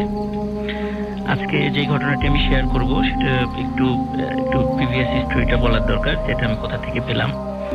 তো মাস চারেক আগে আমি সাউথ ক্যারোলিনা ইউনিভার্সিটিতে, যেটা আমেরিকাতে, ওখানে ট্রান্সন্যাশনাল সিকিউরিটির উপরে, যেটা মিডিল ইস্ট, মানে আমার শিরোনামটা ছিল transnational security in middle east, এটার উপর একটা প্রবন্ধ পাঠাই। তো ওখানে যার মাধ্যম দিয়ে যে প্রবন্ধ পাঠাই, উনি বাঙালি ছিলেন, মানে বাংলাদেশি ছিলেন। তো ওনার সাথে বিভিন্ন পর্যায়ে বিভিন্ন বিষয় নিয়ে কথা বলার এক পর্যায়ে, তো উনি ওনার এক স্যারের, যার যিনি আমেরিকান, তো ওনার এক স্যারের একটা ঘটনা আমাকে শেয়ার করেন, এবং যে ঘটনাটা বাংলাদেশেই ঘটেছিল। তো আজকে এই ঘটনার সাথে আমি এমন একটা জায়গার কথা আজকে আমি বলবো, হয়তো বা লিসেনাররা অনেকেই হয়তো বা জানেন না, আমিও জানতাম না, আমি খুঁজেছি সেই জায়গাটা, তো অবশেষে পেয়েছি। তো আজকে হয়তো বা নতুন একটা জায়গার সাথে পরিচিত হবে যে বাংলাদেশে এমন একটা জায়গা আছে। আমি সরাসরি ঘটনাতে চলে যাচ্ছি। তো আমাকে যিনি এই গল্পটা দিয়েছেন, তো উনি যেভাবে শেয়ার করেছেন সেটা আমি ওইভাবে আর কি বলছি, যে ওনার ইউনিভার্সিটির যে স্যারের কথা আমাকে বলেছেন, ওনারা তখন ওই সাউথ ক্যারোলিনা ইউনিভার্সিটির স্টুডেন্ট ছিলেন। তো ওনারা 1979 সালে যখন ওই মিয়ানমারের রাখাইন প্রদেশে রোহিঙ্গাদের উপরে ব্যাপক নির্যাতন শুরু হয়, তখন কিন্তু ওই 70-এর দশকেই প্রথম দিকে মানে রোহিঙ্গারা বাংলাদেশে আসতে শুরু করে। তো ওনারা 1979 সালের দিকে ওনারা এই রোহিঙ্গাদের উপরে একটি গবেষণামূলক একটা কাজ করতে চাইলেন। ওনারা শুরুর দিকে মিয়ানমার হয়ে রাখাইন প্রদেশ যেতে চাইছিলেন, কিন্তু ওই সময় সামরিক সরকার ওনাদেরকে যেতে দেয়নি ওই দিক দিয়ে। এই জন্য ওনারা বাংলাদেশের ভিসা নিয়ে বাংলাদেশে আসেন প্রথমে, এবং ওনারা কক্সবাজার সহ ওই এলাকায় মিয়ানমারের বিভিন্ন ক্যাম্প, মানে মানে রোহিঙ্গাদের বিভিন্ন ক্যাম্প এবং বিচ্ছিন্নভাবে থাকা বিভিন্ন রোহিঙ্গাদের সাথে কথা বলেন। এরকম 5-7 দিন ধরে ওনারা এই বিষয়ের উপর একটা গবেষণা চালান। তো ওনাদের কাজ যখন প্রায় শেষ দিকে, তখন ওই কাজের খাতিরে ওনারা বিভিন্ন জায়গায় ওখানে গিয়েছিলেন। তো কাজের শেষ দিকে সেই স্থানীয় কিছু লোকদের কাছ থেকে ওনারা একটা অদ্ভুত জায়গা মানে সন্ধান পেলেন, একটা অদ্ভুত একটা স্থানের, যে সেটা বাংলাদেশ এবং মিয়ানমারের ঠিক মাঝামাঝি, মানে বর্ডারের মাঝে, এটা বর্তমানে একটা নো ম্যানস ল্যান্ডের মধ্যে পড়ে গেছে আর কি। তো সেই জায়গাটার নাম হচ্ছে চিকনকালা। এই চিকনকালা নামক এই জায়গাটার সন্ধান ওনারা লোক মারফত পান, যে এই জায়গাটিতে যে মানে একটা জঙ্গলের মতো আছে, এই জঙ্গলে মাঝে মাঝেই অদ্ভুত ধরনের শব্দ শোনা যায়, এবং এই শব্দ মানে ওনারা অনেকেই সেটা শুনতে পান। তো যাই হোক, তো ওনাদের মধ্যে একটা উৎসাহ মানে জাগে, মানে আগ্রহ জাগে যে আমরা ওই জায়গায় যাব, কি অদ্ভুত শব্দ এটা আমরা শুনবো। ওনারা সত্যি সেই জায়গাতে যান। স্থানীয় লোকজন তাদেরকে নিষেধ করা সত্ত্বেও ওনারা বলে যে না, আমরা এটা শুনবো। তো ওনারা প্রথম দিন যান, জঙ্গলে যান, স্থানীয় একজন গাইডকে সাথে নিয়ে যান সেখানে। তো ওখানে যাওয়ার পর সারাদিন মানে ওখানে ঘোরাঘুরি করেন, কিন্তু প্রথম দিনে ওনারা কোনো কিছুই শোনেন নাই, এমন মানে ভৌতিক কোনো কিছু ওনারা দেখেনও নাই। সন্ধ্যার আগে ওনারা চলে আসেন, বা সন্ধ্যা যখন হবে তখন তার আগে জঙ্গল থেকে বাইরে বের হয়ে আসেন। এরকম প্রথম দিনে ওনারা কিছু দেখতে পান নাই, দ্বিতীয় দিনও না, তৃতীয় দিনও না, চতুর্থ দিনও না। অবশ্য ওনারা খুবই বিরক্ত হয়ে যান। তো ওনারা বলেন যে এটা টোটালটাই একটা লোকমুখে শোনা প্রচলিত কিছু একটা বগাস গল্প, আসলে এরকম এখানে কিছু নাই। তারপরেও ওদের মধ্যে একজন ছিলেন, 6 জনের একটা টিমের মধ্যে ওনারা 6 জন ছিলেন আর কি। তো ওনাদের মধ্যে একজন ছিলেন, উনি বললেন যে না, আমরা আরেকদিন দেখি, যদি ওই দিন মানে আরেকদিন দেখার পরে যদি না হয় তাহলে আমরা চলে যাবো এখান থেকে। তো সত্যি পঞ্চম দিনে ওনারা যান। তো সারাদিন যখন ওনারা ঘোরাফেরা করছেন ওখান দিয়ে, তেমন কিছুই দেখেননি। ঠিক মানে পরন্ত বিকেল যখন, তখন হঠাৎ 6 জন টিমের মধ্যে একজন হঠাৎ করে বলে ওঠেন যে এই জঙ্গলে কি ভূমিকম্প হচ্ছে কিনা। অন্যদেরকে প্রশ্ন করেন এই কথা বলে। তখন ওরা বলে না, তো জঙ্গলে তো কোনো ভূমিকম্প হচ্ছে না। তো বলে আমার তো মনে হচ্ছে জঙ্গলে ভূমিকম্প হচ্ছে, আমি দেখছি যে মানে সব গাছপালা নড়ছে আর মাটিও কাঁপছে। আরেকজন বলে আমি অদ্ভুত একটা শব্দ শুনছি, সেটা হচ্ছে মনে হচ্ছে যে অনেক সৈন্য ঘোড়া নিয়ে মানে এগিয়ে আসছে জঙ্গলের ওই পাশ থেকে। আরেকজন বলছে যে আমি শুনছি যে প্রচন্ড বাতাস বা ঝড় উঠে আসছে এবং ওই দিকের গাছগুলো ভেঙে যাচ্ছে, মনে হচ্ছে যে একটু পরে এসে আমাদের গায়ে এসে আঘাত আনবে এই ঝড়। তো এরকম এই 6 জন টিমের মধ্যে 5 জনই পৃথক পৃথক কিছু ব্যাপার শুনতে থাকেন। একজনের সঙ্গে আরেকজনের কোনো মিল নেই ওখানে, কিন্তু একজন কিছুই শোনেন নাই। একজন বলে যে আমি তো কিছুই শুনতে পাচ্ছি না, আমার সাথে তো কিছু হচ্ছে না। কিন্তু ওনাদের সাথে যে গাইড ছিলেন তিনি বলেন যে যেহেতু আপনার এখানে একটা অন্য কিছু হতে যাচ্ছে, আসুন আমরা দ্রুত এখান থেকে বের হয়ে যাই। এখানে রেওয়াজটা এটাই যে কেউ যদি উদ্ভট ধরনের বা ভৌতিক কোনো কিছু এখানে শব্দ শুনে, তারা তাড়াতাড়ি জঙ্গল ছেড়ে বাইরে বের হয়ে আসে, তাহলে আর কিছু হয় না। আর যদি সেখানে অবস্থান করে তাহলে ক্ষতি হয়। তো ওনারা তাড়াতাড়ি করে ওই 5 জন এবং ওই গাইড তাড়াতাড়ি বের হয়ে আসার চেষ্টা করেন, কিন্তু ওই যিনি কিছুই শোনেননি ওই 6 জনের টিমের, উনি বলছেন আমি তো কিছু শুনিনি, সুতরাং তোমরা যাও, আমি একটু দেখি। তো ওনারা তাকে বারবার রিকোয়েস্ট করার পর উনি তখন আসতে চাচ্ছিলেন না। তখন ওনারাই তাড়াতাড়ি করে 5 জন সহ ওই গাইড সহ ওনারা তাড়াতাড়ি বাইরে বের হয়ে গেলেন। তো ওনারা জঙ্গলের বাইরে বের হয়ে আসার পরে ওনারা কিছুক্ষণ অপেক্ষা করলেন। দেখলেন 30 মিনিট কি 45 মিনিট পর ওই যিনি ছিলেন ওই জঙ্গলের মধ্যে, যিনি কিছু শুনেন, উনি খুব হন্তদন্ত মানে ক্লান্ত হয়ে মানে ভয়ার্ত চোখে তাড়াতাড়ি করে ফিরে আসছেন। তখন উনি বলেছেন যে কি ব্যাপার, কি হলো, তুমি কিছু শুনেছো? বলে হ্যাঁ, আমি কিছু একটা শুনেছি। তখন তার অবস্থা আসলে ওইভাবে বলার মতো ছিল না, মানে দৌড়ে এসেছে, ক্লান্ত ছিল। তখন উনি পরবর্তীতে তাদেরকে বলেন যে উনি হঠাৎ করে শুনলেন যে কিছু ফিসফিস শব্দ, তার চারপাশে মনে হচ্ছে অনেকে ফিসফিস করে কথা বলছে। তো উনি এতটুকুই শুনেছেন, কিন্তু শুনে উনি ভয় পেয়েছেন যে এখানে কেউ নাই, ফিসফিস করে কথা বলার মানে কথা কে বলছে। তারপরে অনেকে অনেক ব্যাখ্যা দিয়েছেন যে হয়তো বা তুমি বাতাসের শব্দ শুনেছো বা পাতার শব্দ বা এরকম কোনো শব্দ শুনেছো, অনেক ব্যাখ্যা দিয়েছেন আর কি। যাই হোক, ওনারা ওখানে কাজ শেষ করে আবার আমেরিকাতে চলে আসেন। তো সর্বশেষ যে ব্যক্তিটি ওখানে যে ফিসফিস শব্দ শুনেছিলেন, উনি ছিলেন একজন মিশরীয় ভদ্রলোক। তো উনি সপরিবারেই আমেরিকাতে থাকতেন, সাউথ ক্যারোলিনাতে। তো ওইখানে কিছুদিন পর ওনার পরিবারের সদস্যরা ওনাকে বলে যে কি ব্যাপার, তুমি রাতের বেলা ফিসফিস করে কার সাথে কথা বলো, তুমি কি ফোনে কথা বলো? তো বলে যে না, আমি তো টেলিফোনে রাতের বেলা কারোর সাথে কথা বলি না। এমনকি তার ঘরে টেলিফোনের সংযোগটাও নাই। তখন তো মোবাইল ফোনও ওখানে এতটাই ছিল না আর কি। তো তার ঘরে টেলিফোনের সংযোগটাও নেই। তো তাহলে ফিসফিস করে কথা কোত্থেকে আসে? তখন উনি বলে যে হয়তো বা তোমাদের মনের ভুল। বাবা মাকে এরকম কিছু বিষয় উনি বোঝালেন আর কি। তো এরকম কিছুদিন পর হঠাৎ করে ওনার রাতে ঘুম ভেঙে যায়। ঘুম ভাঙার পরে উনি মানে ফিল করলেন যে ওনার আশেপাশে মানে কিছু লোক কথা বলছে, কিন্তু কথাগুলো না ফিসফিস করে, মানে ফিসফিস করে কথা বলছে, কি যেন বলছে, এবং কিছু ওয়ার্ড বারবার উচ্চারিত হচ্ছে। তখন উনি চিন্তা করলেন এটা হয়তো বা উনি মানে এটা এবার উনি নিজেই বুঝতে হ্যাঁ, এবার পারলেন। উনি নিজেই এটা শুনছেন। Right. তো উনি তখন মনে করলেন হয়তো ওই যে জঙ্গলে উনি ভয় পেয়েছিলেন, হুম। ওইটাই তার মনের মধ্যে রয়েছে, এবং ওইটাই হয়তো ওই কারণে উনি ওনার কোনো কিন্তু এই প্রথমবারের মতো নিজে উপলব্ধি করতে হ্যাঁ, পারলেন। এবার প্রথমবারের মতো উনি নিজে উপলব্ধি করলেন, কিন্তু তারপর ওনার মনকে এটা বুঝতেছেন মানে মানে আমি একটু শেষ করি যে এই প্রথমবারের মতো উনি উপলব্ধি করলেন যে ওনার ঘরের মধ্যে আসলে যে ব্যাপারটা ওনার মা বলছেন বা যা কিছু, যে কেউ একজন হয়তো কথা বলে, এবং সেটার জন্য ভাবছেন যে একা একা তো কেউ কথা বলতে পারে না, হয়তো টেলিফোনে কথা বলে, এটাই হচ্ছে ব্যাপারটা। হ্যাঁ হ্যাঁ, এটাই হচ্ছে ব্যাপার। ওকে। তো তারপর ওনার মনকে বুঝ দিলেন হয়তো বা কোনো কারণে ওনার নিজের থেকে এরকম সমস্যা হচ্ছে, কিন্তু একদিন দুই দিন প্রায় মানে প্রতিদিন এই ধরনের ঘটনা ঘটতে থাকে ওনার সাথে। তো এর মধ্যে কিছু মানে শব্দ বারবার উচ্চারিত হতে থাকে, এবং সেটা অস্পষ্ট শব্দ, এবং প্রতিদিন আস্তে আস্তে সেই শব্দগুলো স্পষ্ট হতে থাকে। এবং যখন উনি তো যদিও মিশরীয় ছিলেন, মানে মিশর তো আরবি ভাষা আর কি, হুম হুম। তো ওই শব্দটার যে ওয়ার্ড মানে যে অর্থটার মানে যদি মানে অনুবাদ করা যায়, তাহলে অনুবাদ এরকম হয় যে তুই মরবি।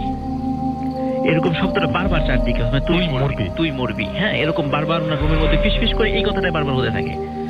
তো উনি স্থানীয়ভাবে অনেক মানে মানে সাইকিয়াট্রিস্টের সাথে কথা বলেছেন, অনেক হুজুরের কাছে গিয়েছেন ওখানে, কিন্তু ওনারা কোনো জিনের অস্তিত্ব পাননি। ডাক্তারও কোনো ওনার মানে মাথায় কোনো সমস্যা ধরতে পারে নাই, মানে হি ওয়াজ নরমাল, একদম নরমাল, কিচ্ছু না। এর মধ্যে রাসেল ভাই কি হলো যে ওনার পরিবারের লোকজন চিন্তা করলো যে ওনার মাথায় কোনো সমস্যা হচ্ছে, তো ওনাকে একটু বিয়ে দেওয়া যায়, মানে বিয়ে দেওয়ার চেষ্টা করলেন। তো মেয়ে ঠিক করা হলো, কিন্তু বিয়ের মানে যখন দিন তারিখ ঠিক করা হয়ে গেছে, হঠাৎ করে জানতে পারলেন যে মেয়ে মেন্টালি সিক। ওই ছেলের পরিবার জানতে পারলেন, তখন খবর নিয়ে জানতে পারলেন মেয়ে একা একা ফিসফিস করে কথা বলে কার সাথে, আচ্ছা, মানে জোরে শব্দ করে কথা বলে না। ঝামেলাটা হয়তো উনি ঘরের মধ্যে শুনতে পাচ্ছেন, জি জি, যেরকম ওই ব্যাপারটা। জি, আচ্ছা মেয়ে একা একা কারোর সাথে কোনো কথা বলে না, শুধু নিজে ফিসফিস করে কথা বলে। আচ্ছা, তো এটা ডাক্তাররা বলেছে যে সে মেন্টালি সিক, কিন্তু তার মানে ব্রেইন চেক করে দেখা গেছে যে তার মানে ব্রেইনটা একদম নরমাল ওই মেয়ের। তো এইভাবে যখন খবর আসলো যে সেই মেয়েটা এরকম মেন্টালি সিক, তখন তার সাথে বিয়েটা হলো না। এইভাবে মানে প্রায় 4 থেকে 5টা বিয়ে ওনার হয়নি, এবং প্রত্যেকটা মেয়ের ক্ষেত্রে একই ঘটনা ঘটেছে, যে সবাই ওইভাবে ফিসফিস করে কথা বলে। যখন চারদিকে রটে গেল যে ওনার সাথে যার বিয়ে ঠিক হয় সেই পাগল হয়ে যায়। শেষ পর্যন্ত দেখা গেল যে আমেরিকাতে ওনার মানে বিয়ে দেওয়া সম্ভব হলো না। পরবর্তীতে ওনার শিক্ষা জীবন ওই সাথে সাথে শেষ হয়ে যায়। তারপরে পরিবার সহ উনি আবার মিশরে চলে আসেন। তো মিশরে আসার পরও মানে উনি ওই একই ধরনের ঘটনা ঘটতে থাকে। যখন কারোর সাথে ওই বিয়ে দেওয়ার কথা হয়, তখন ওই ফিসফিস শব্দের কথা বলা মানে ওই রোগটা ওই মেয়েকে ধরে বসে। এবং এটা মিশরে মানে ও তার এলাকায় জানাজানি হয়ে যায় যে তার সাথে যেই মেয়ের বিয়ের কথা হয় না কেন, তার সেই মেয়ের একই সমস্যা হয়। শেষ পর্যন্ত মানে তাকে আর কখনো বিয়ে দেওয়া যায় নাই। মানে উনি পরবর্তীতে আল আজহার বিশ্ববিদ্যালয়ের খণ্ডকালীন শিক্ষক হিসেবে ছিলেন। কারণ ওনাকে আসলে এখানে বলে রাখা ভালো যে উনি যখন বাংলাদেশে এসেছিলেন তখন ছিল ডিসেম্বর এবং জানুয়ারি মাস, এবং ডিসেম্বর জানুয়ারি মাস হওয়ার কারণে ওই সময়টা সমস্যাটা হয়েছিল।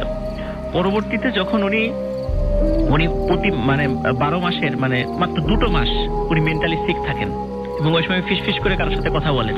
এই 2টো মাস কি, এই যে 2টো মাস ডিসেম্বর এবং জানুয়ারি মাস, যে 2টো মাসে উনি এই জায়গাটায় এসেছিলেন, উনি কারোর সাথে আচ্ছা। ফিসফিস করে কথা বলেন।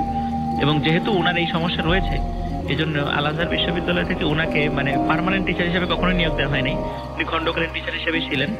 উনি আচ্ছা, বছর 5 ঠিক আছে, আগে হ্যাঁ, মারা তারপরে? গেছেন আর কি। তো রাসেল ভাই, যে জায়গাটির নাম আমি বলেছি চিকনকালা, এটা বাংলাদেশ এবং মিয়ানমারের ঠিক মাঝামাঝি অবস্থিত।